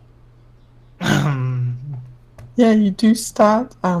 Actually, you do take a point of slashing damage. You notice that the thorns are. I mean, at first they were just kind of scratching at you, right? But you get into some territory where the thorns are serious, and you do take a point of slashing damage from the thorns. And is that kind of where you stop, or? Yeah. And let's see, of our party, I would probably ask Callisto if she would be able to clear the way with her scimitar. I could try. Or with her burning sword. I'm not sure if cutting them will get so far. Just burn them off. I'll use my flame blade then. So I have to initiate that. Yep, no worries. Yeah, I mean the vegetation isn't like actively attacking you or anything. It's just it's very thorny. So you light your flame blade and you're slashing at the thorny vines. Yeah, trying to get them clear. Okay. So you're able to slash some of the way and some of them away, and you go to step forward, and actually, you find that they're regrowing as quickly as you're hacking them away. They regrow. Okay, then I turn around and say, "Guys, this is not gonna work." They're just as thorny. I cast Detect Magic. Okay.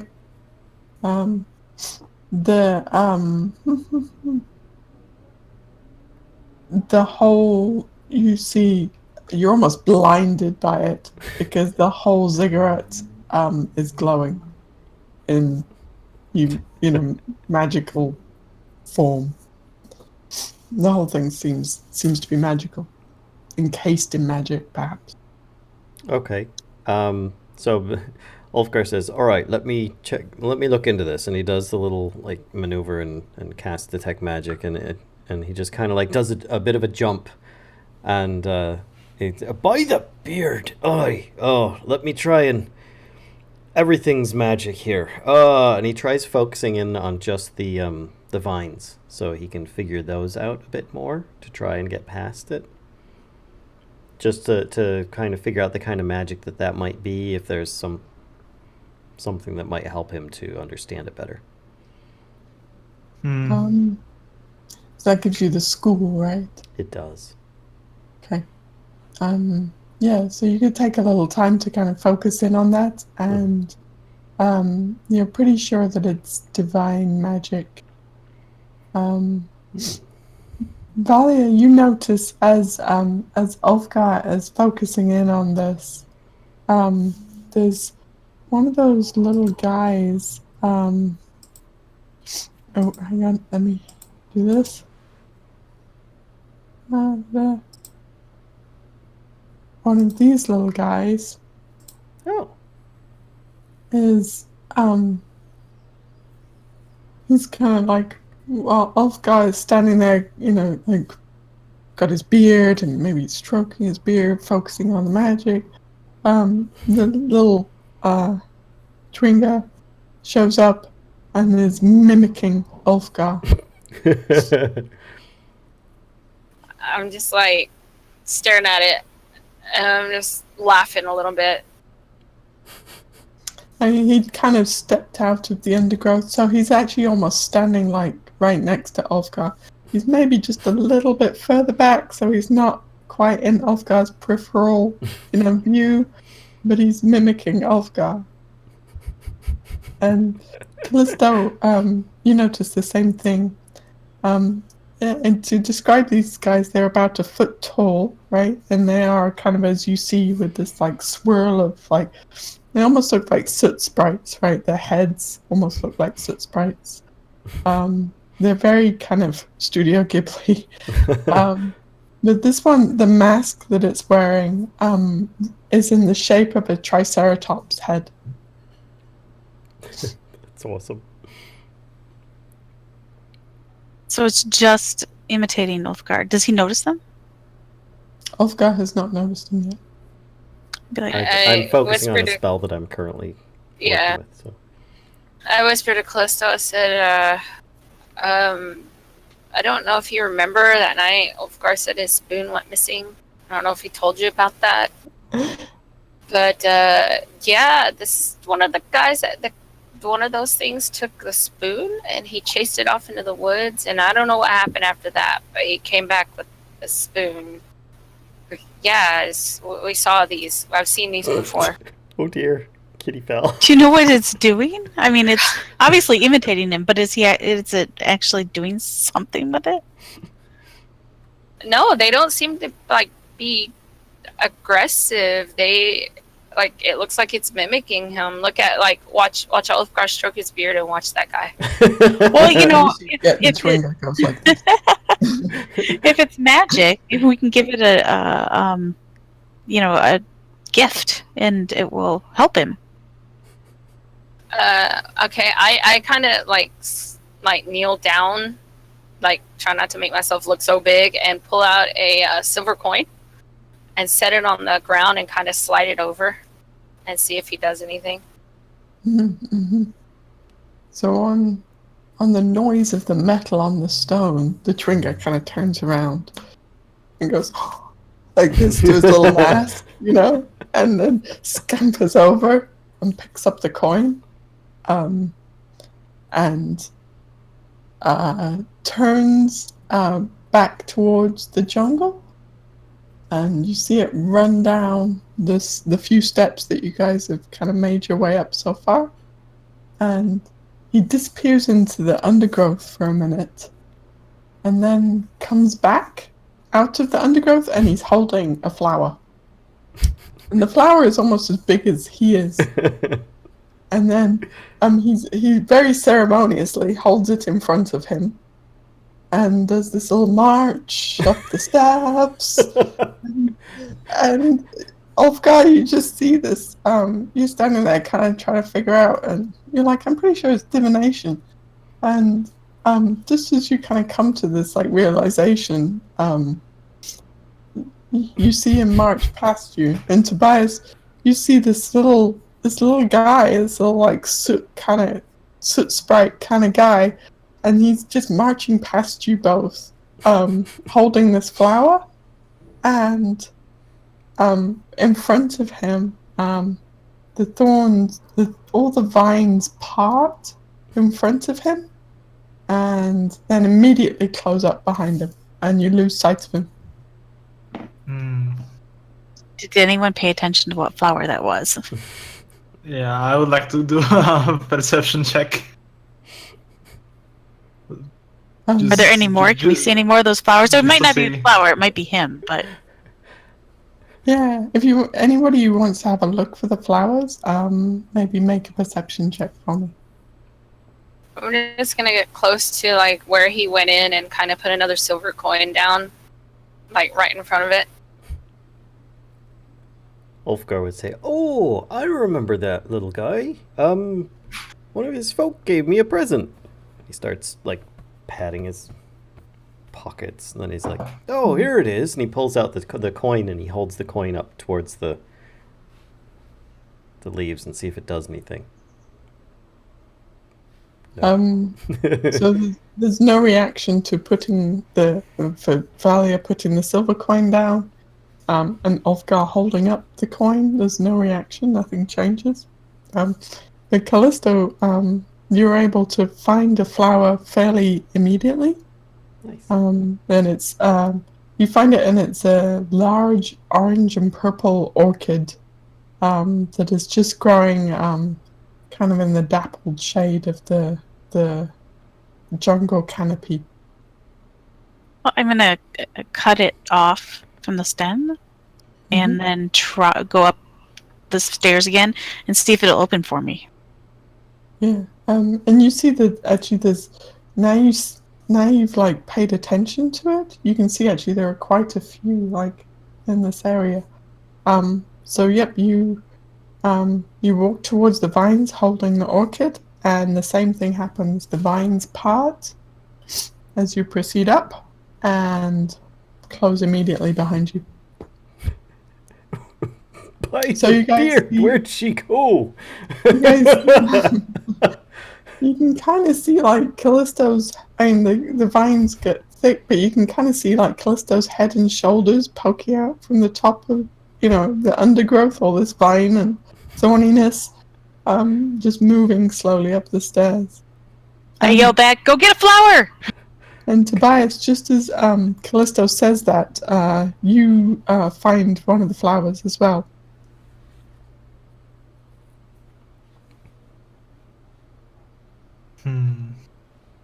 She just said you found one of the flowers. Tobias. But again, She said you found one of the flowers. You just found one of the flowers. yeah, I'm just using my sword to cut it off. Mm-hmm. Yeah, I mean they're just like it's not particularly hard. Yep. So they're like just a regular flower stem, so you can cut it quite easily, and you have the flower now. It's a large orange and purple flower. I guess I'll pick up my silver coin and kind of walk off and be like, I guess we have to pick flowers. Yep. And that's pretty much exactly what I'm gonna do is Ulfgar is gonna do is I'm just gonna any flower. Okay. So now are we trying to pass through the vines with those flowers in the same fashion as the little guy did? Yeah. So Tobias, you have one. Are you picking one for Eric as well? Correct. Okay. Then yep, you're both if you have a flower, as you walk towards the vines, they just part. They, kind of separate to either side of you, and you're able to walk forward. But then they kind of, as you take a step, they immediately close behind you. Okay, that's the trick. Just don't hesitate. Be quick about it when you coming through. So, Ulfgar, you said you're just picking any flower? Yep, because he wasn't told to pick a specific one, so he's just grabbing a flower. Okay. And then, especially after hearing Tobias just say, just be quick about it, he's going to also try running into the... like walking at a fast speed. Like a platform 9 3/4 kind of thing? Not that fast, but yes, I will walk rather fast into the thorns. Regret it, I'm sure, but this is pretty much what he's going to do. Okay. Valia, are you going for a specific flower, or... Did I happen to see what flower they were holding? Well, make a perception check, actually. Or maybe, yeah, perception is wisdom-based, right? Make a kitty cat check. No, you think it was an orange one, but you're not sure, like, which one. Alright, well, I'll go look, and if there's, like, multiple different orange ones, I'll grab a couple of each and put them in, like, together and give Flippy the same amount and tell him, well, let's go try these. Okay. She's got these giant bouquets of flowers. What about dragon bait and artists? So they're kind of hanging back because there's their way to do, but yeah, when they see you, Ulfgar kind of run into the vines, and you don't have the right flower, so you do end up taking a point of slashing damage. Confounded girl! I just, like, laugh really loudly at him. Then they do pay attention to which one they're picking, and they get one of the orange and purple orchids each, and then follow behind. And he'll wave it at you, like as Ulfgar as he's walking past. I'll mage hand it from him. If I can. Just as he's entering.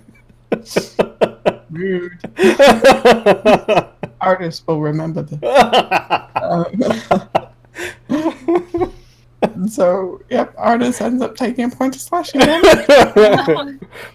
And gets thorny vines. I just walk in. I'm just like, I'm done with you two. I just kind of walk by. Come on, Flippy. Yep, with your collection of flowers, you would definitely have one of these orchids in there. So, so you're able to get up to the past these bits, these first steps without a problem. So, Ulfgar would. Sorry. No, it gets pretty frustrated, and yeah.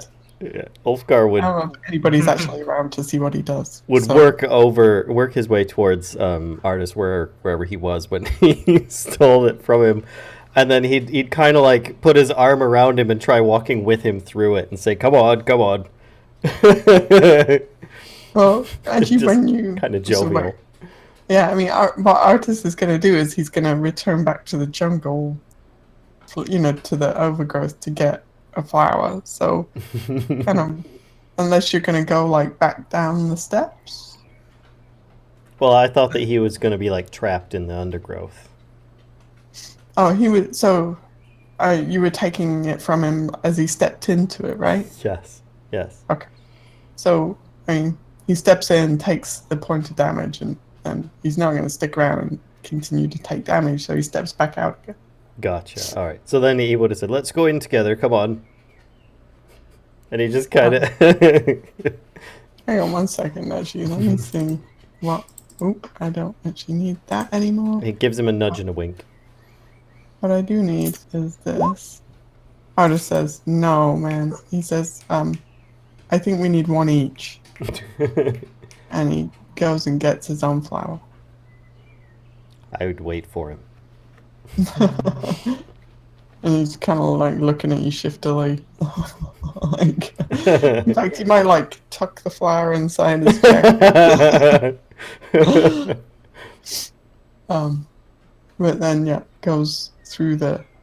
So basically everybody kind of passes through the thorny vines that are covering the first set of steps.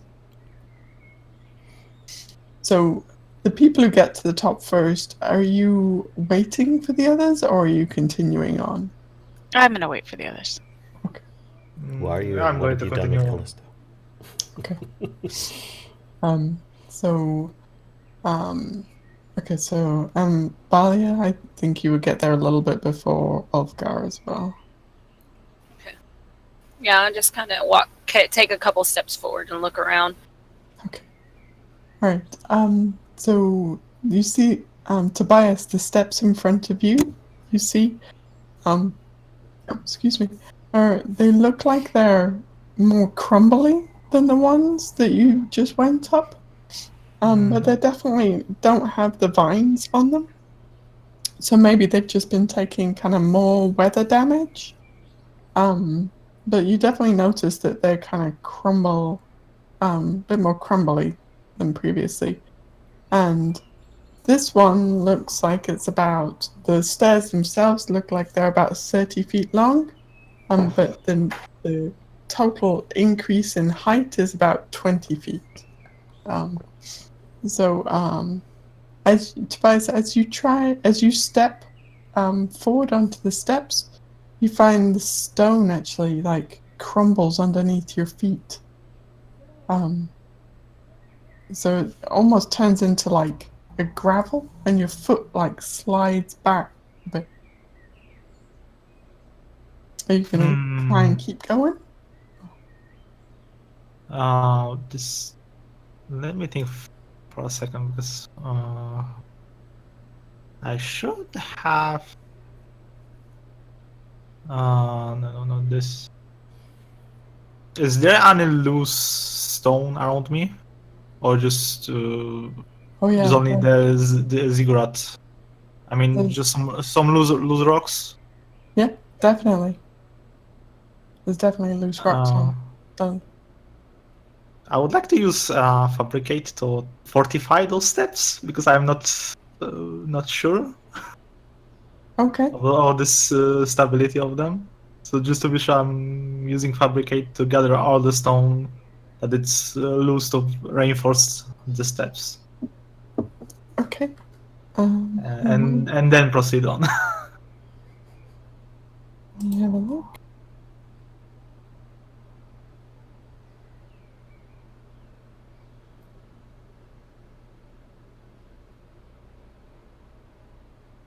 Okay. So you cast the spell on it.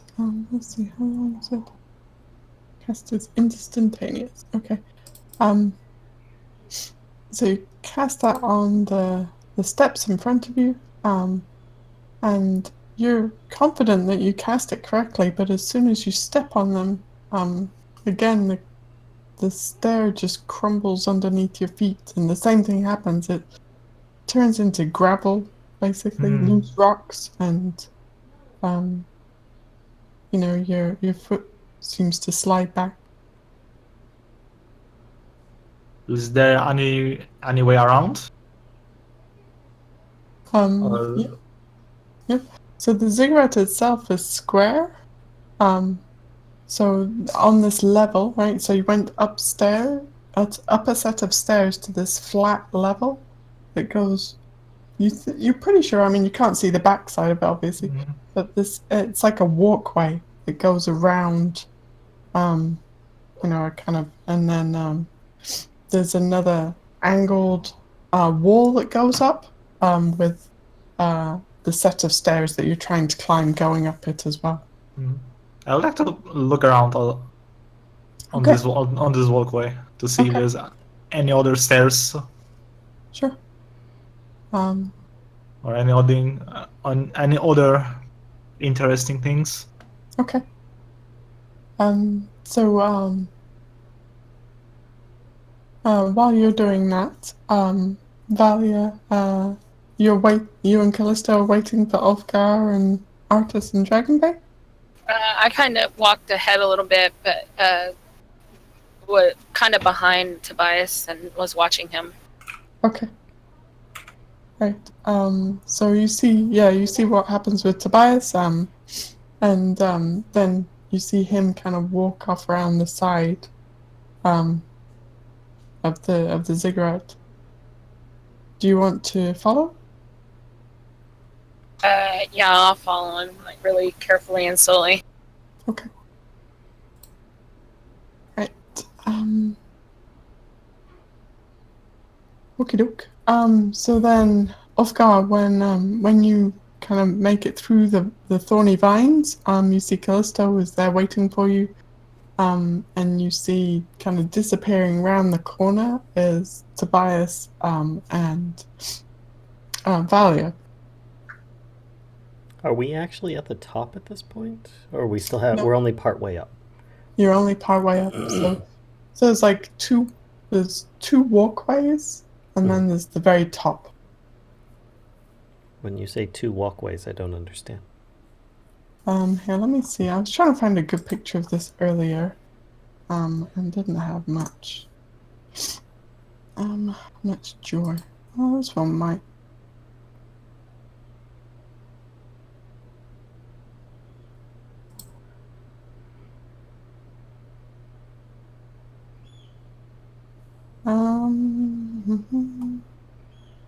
Hang on one sec. Mm-hmm. Let me see if this link works. Okay, that link kind of works. This is what it looks like. I just put the link in chat. Except it doesn't have that little building on the side is not there. Oops, error 404, unable to process image. Really? Hold on a second. Let me try. You copy and paste it. Yeah, I got to copy paste. That didn't work out proper. Paste. Okay. Okay, so we went up the first. Oh. So we're on the second level? Or Yeah. Yeah, you went. Wait, hang on. 1, 2, 3. There's 3 sets of steps, and you've been up the first one. There wasn't really like the fancy cupola thing on the first. Mm-hmm. That's not there. We're actually technically on the first level. You're on the first level, yep. And it's not quite as wide as this. This is drawn, so the walkway is very wide. But it goes all the way around like this, though? Yep, as far as you can see, yes. I was thinking maybe I should explore that. Do I have found anything of interest? You did find that on the opposite side of the ziggurat, there's another set of stairs. Like so basically the stairs are going up, on the opposite sides. Mm-hmm. Steps. So we actually have to go halfway around to go up? No. Oh, There's okay. There's 2 sets. Okay. Sorry. Oh, it's alright. It's complicated.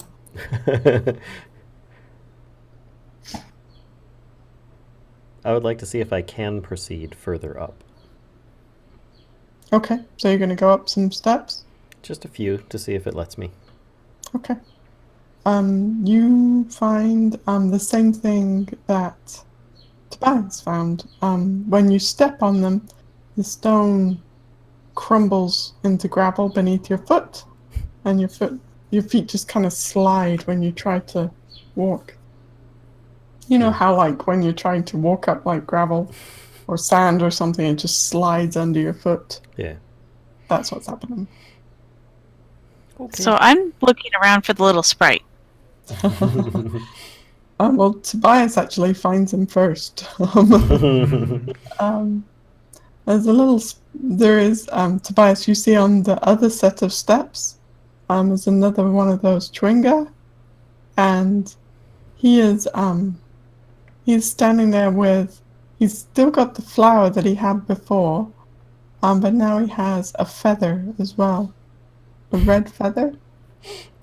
But actually you think this one might be a different one, because before, the one you saw before had like the mask that looked like a triceratops, This one's mask looks like a chameleon. And it sees you coming round kind of towards the other set of steps that you just located, and it literally like runs up the steps.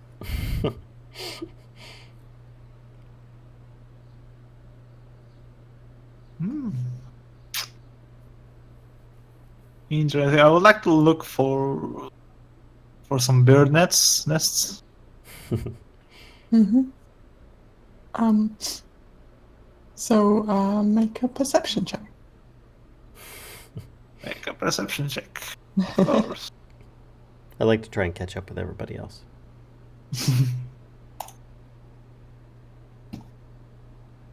Okay. Yeah, you find actually you're about to kind of head down into the jungle to see if you could find some of these birds' nests.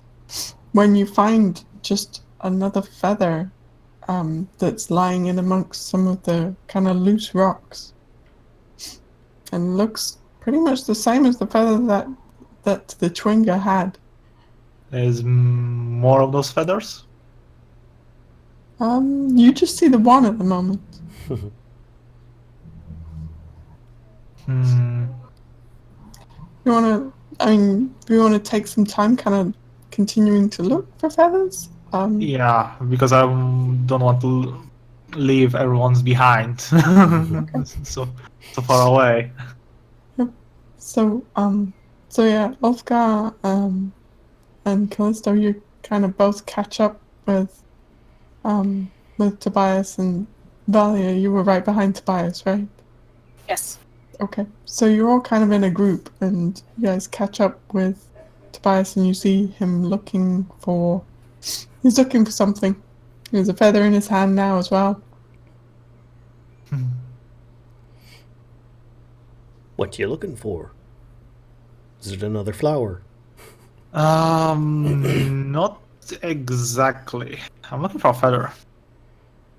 Oh, I was about to say, because Valia has all the flowers. Yeah. Let's be sure that she doesn't drop them anywhere, because they might be useful. I saw another one on one of those little guys, but in this time, have you tried to go up the stairs? Yes. Yeah. So you see what is happening here. It looks like every level of the ziggurat is protected by some sort of magic that requires certain item just to go upstairs.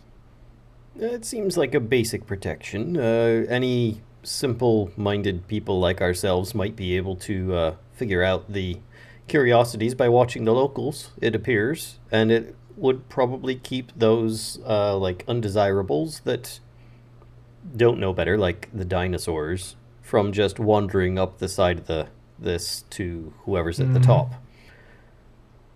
Yeah, maybe, or maybe it's something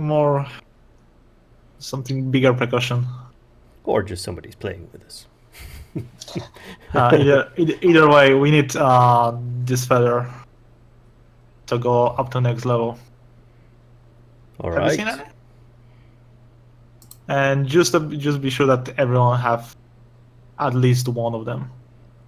Start looking around the perimeter of the level that we're on for more feathers. Mm-hmm. Yeah, so after a few minutes of searching,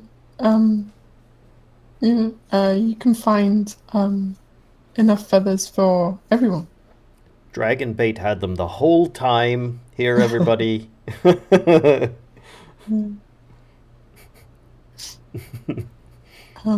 So yeah, everybody now has a feather and a flower.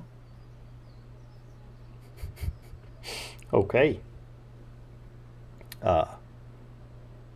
Let's go. Okay, I also remember that this little guy, it's just run up those stairs. So again, we have to be quick. I'll go last. Okay, I'll go first then. I'm preparing myself to just run up the stairs with feather and flower in my hands. Okay.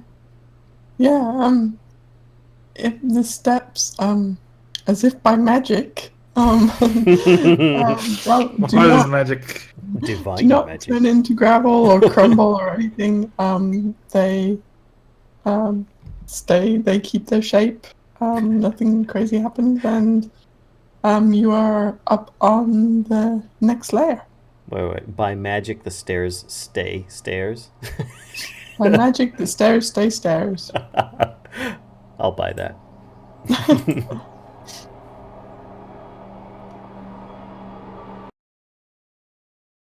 I guess we'll walk up. I'm gonna walk up them, I guess. Yeah, so as long as you have a feather and a flower, the stairs stay stairs. So, Okay.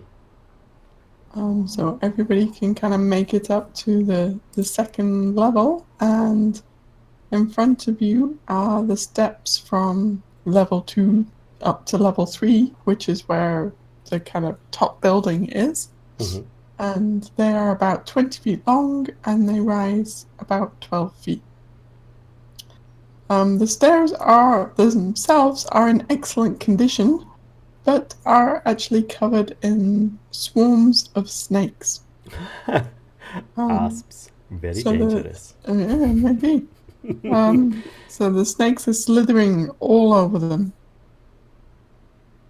It's just like a constant movement. Somebody go find the next sprite.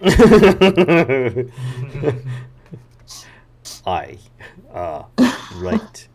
I'd look around for the next sprite. So as you guys are looking around for the next sprite, you notice there's a Chwinga standing amongst you looking around for the next sprite. So he's basically mimicking you again. But this one has a different mask on it than previous. This one's mask resembles a mongoose. He has in his hands a feather and a orange and purple orchid. So he has the feather and the flower. And at the bottom step, he whacks the snake with an orchid. Like, he takes his flower and just belts the snake with it. And the snake gets really pissed off. And he's like, and the snake coils back and is about to bite forward at the Chwinga when the Chwinga takes the feather and strokes it against the snake's skin, which calms him completely. The snake kind of almost like falls, asleep on the steps. I just throw my hands in there. Who's doing this first? Because I'm not. We should do that for every snake. I'll do it. And well, the Chwinga then, you see, he's not done yet. He then crouches down, so he's kind of he's almost like lying on the step with the snake, and then takes the snake. You think he's gonna bite it at first, but he doesn't. He just picks it up with his mouth and swallows it whole. Oh! And Nope, then nope. at that point, the Chwinga just kind of glides up the steps as if he's like slithering up them. This is how you do your shape-shifting stuff. I gotcha. I'll try to repeat that as best as I possibly can. Can I just become a snake? Yes, you can. So Ulfgar, you're going to go first, I Yeah. guess. Is anybody else going to try this at the same time, or? Yeah, I'll do it. Because I've got that dwarfy poison resistance, and I was thinking, well, I'm the most likely one to try and survive this. If it's poison anything. So I tried bopping a snake with the flower, then I tried tickling it with the feather, and then if it does the sleepy thing, then I try Yeah, inhaling it. Yeah, how big are these snakes if that little teeny tiny thing can actually swallow it? These snakes are Well, don't forget that these tiny things are also they're wearing a tiny mask. beasts. Yep, they're not big snakes at all. They're pretty small snakes. There's just a lot of them. Oh, okay. Because I have just had an image of this little tiny guy swallowing the snake of almost all of his size. So yeah, that's it. Maybe they are small enough, but yeah, I will do it. I will do it the same. Giant. Sure, Flippy will like it. Oh, Puggo visits. Speaks Hello, for Lily. us. Oh, Alright, I'm gonna follow after Ulfgar when he does his. Okay. good. Alright, so wait, so hang on. So Ulfgar is going first, or others are doing it at the same time? Sorry. I was I think he was distracted. going first. I'm going Yeah, first. let's let him go first. Okay. So make a Constitution saving throw, Ulfgar. Heck yeah. Saving throw. There we go. Heck yeah. So it feels pretty freaking weird swallowing a live snake. Like, as the snake goes down your throat, you can feel it moving, and that's really, really unsettling. But you seem to be fine. Reminds me of my college days.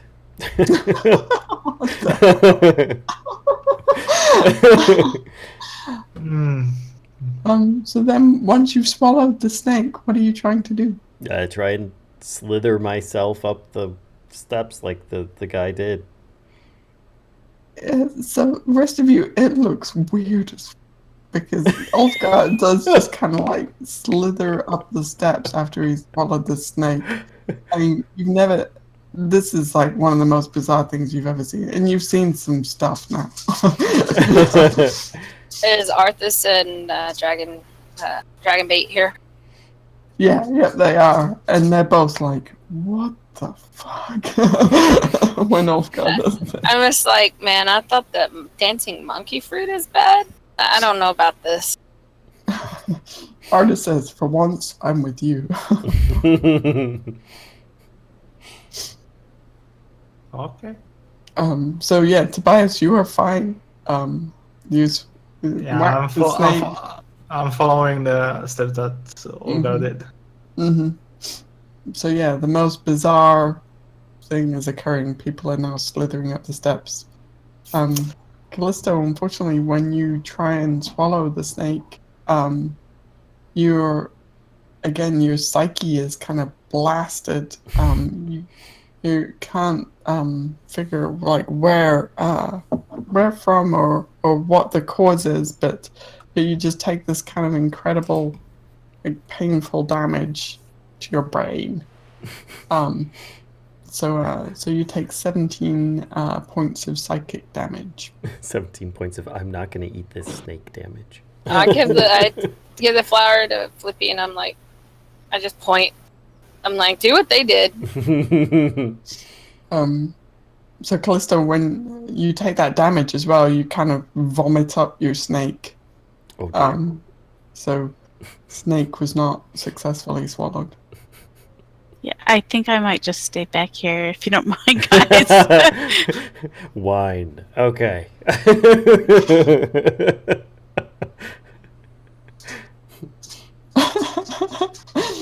You guys are gonna come back to like the second layer, and Callisto's just gonna be like so drunk, so much wine is gonna be consumed. Talking to all these snakes and stuff. Okay. So let me have a look at Flippy's con. Yeah, this could go pear-shaped real fast.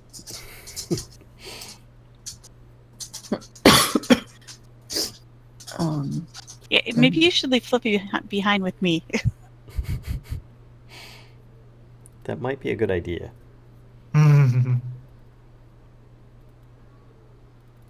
So while You you're did just go ahead. you did see Callisto take some serious damage from this whatever went wrong when she was trying to swallow the snake. Yeah, it's kind of like, I don't know if we should risk this. Just so you have an idea as well, Flippy has he has a +1 for his con.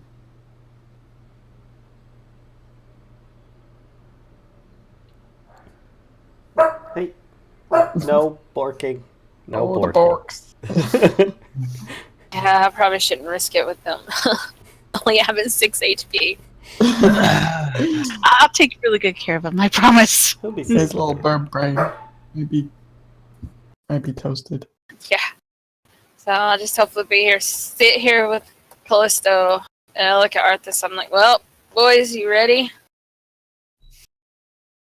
Dragonbait is already all over it. He is almost, and he is acing his con save. Oh yeah, and you have no problem either. Let's see how Artist does. Artist is a little more dodgy, but still does good. Okay. Those are some serious con saves we made. Most of us. No offense. Alright, I'll just sit here and then pet the bird. I give you some dried fish and the newly leathered, it's been sitting out tail.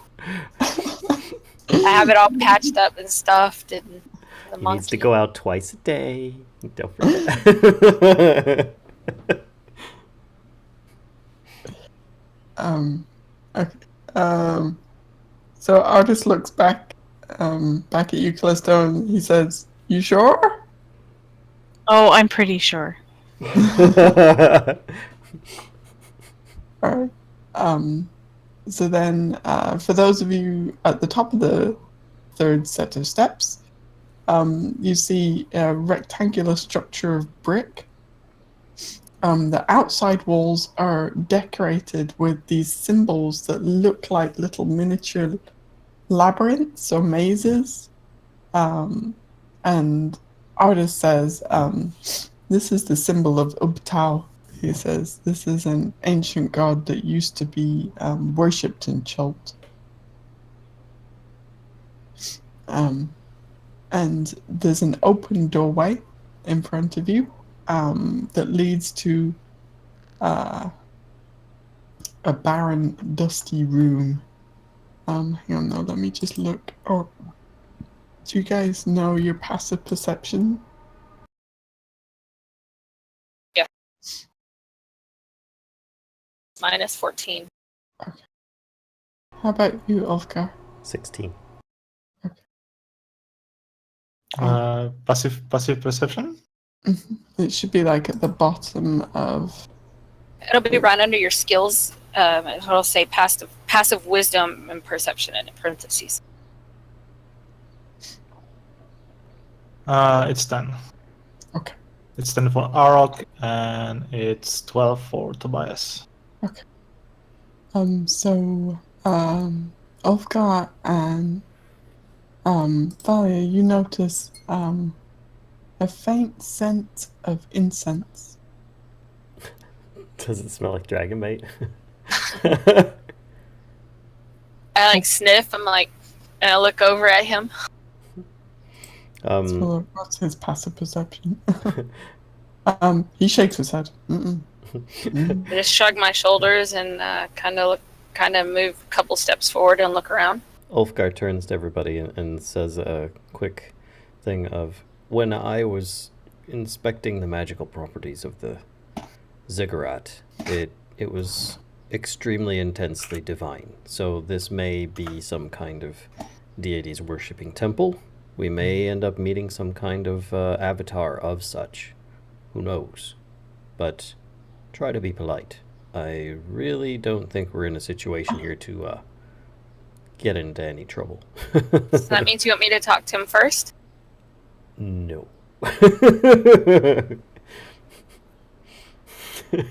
Yeah, I take a couple of steps forward and kind of try to look around, see if I can figure out where the smell's coming from. Okay. Are you stepping into the room or are you staying outside? Try to get to the edge of it without stepping fully in. I don't want to step in all the way. Okay. So yep, you can see inside it's there isn't any additional furniture in there, so it is just a rectangular room. There's a stone floor.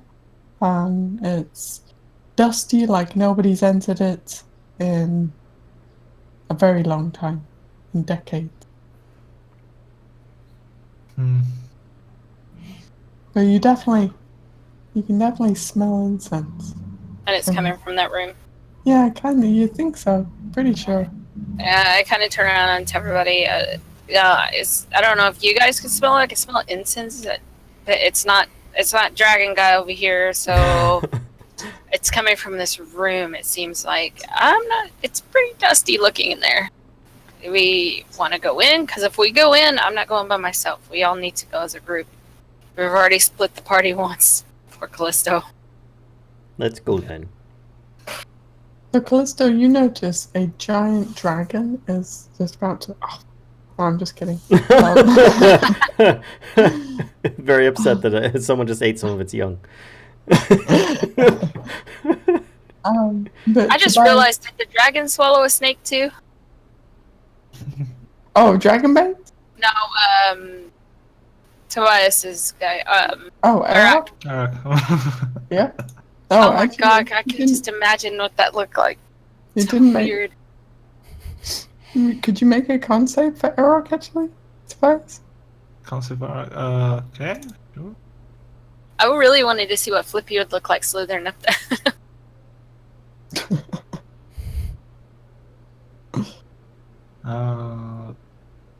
Actually, Eric can fly, so... Yeah, but I don't think flying would do any good in this place. Yeah, he does. If he okay, tries then I to will. fly, Okay, then I do con save anyway. then yeah, Okay, no problem. okay, fine. It's fine. It's fine. It's fine. We're all fine here. So yeah, dragon swallowed the snake. Sounds like the foretelling of a prophecy.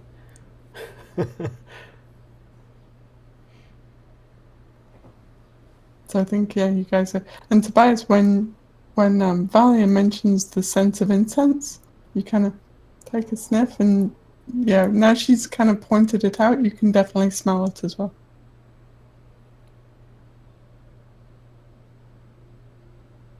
And does this smell remind me of something, or? Does it smell like the incense we bought? Yes, there's just some bug repellent going on. No, it doesn't. It reminds you of like if you've been in temples before, just that kind of incense. Okay. Let's go in. Okay. Are you sure about that?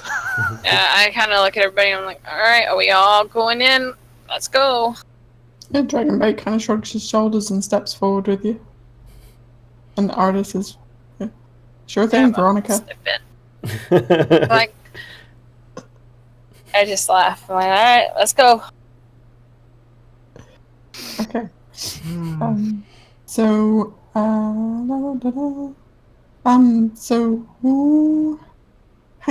you see hanging lamps actually. As soon as you enter the room, it's like pushing through some fine curtains or something that weren't actually there, but it changes what you see completely.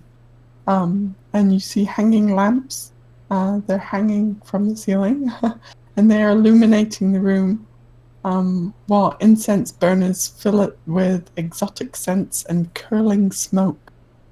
On the floor is now, instead of being bare stone, it's now covered with reed mats, and there are incredibly comfortable looking cushions, especially considering you guys have been sleeping on the jungle floor or bedrolls for quite a while. These cushions just look like they're ready to be curled up on so you can take a nap. But there's also, see around the room, there's pots of flowers that are just blooming. The walls, instead of being bare stone, you see they're actually plaster coated. And there are birds, small little finches that flitting from plant to plant and singing.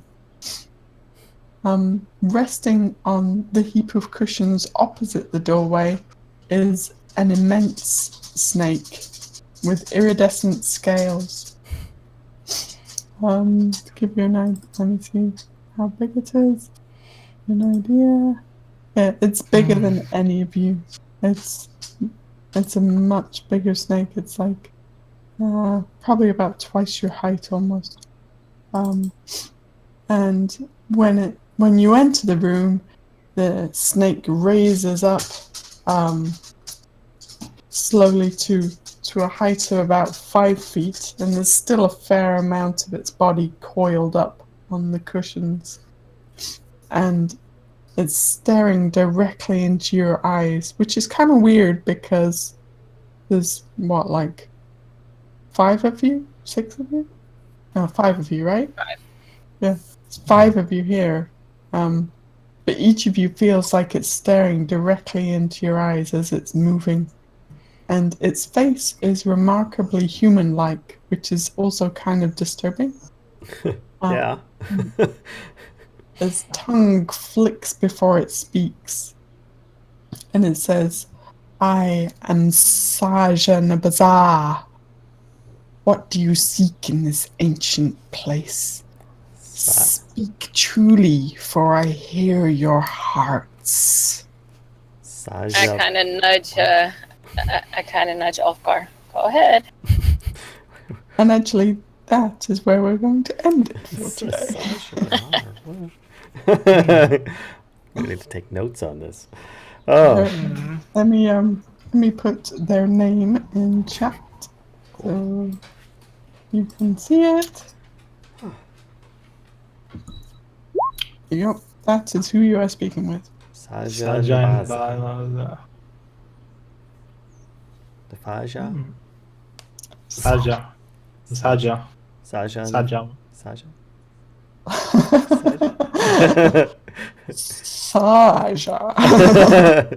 Saja. The Faja. Okay. All right. So thanks everybody for coming out for another episode of Tomb of Annihilation.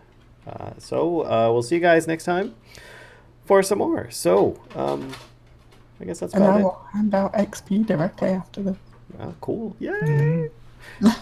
Bye, everybody. Experience. Bye. Bye. Bye.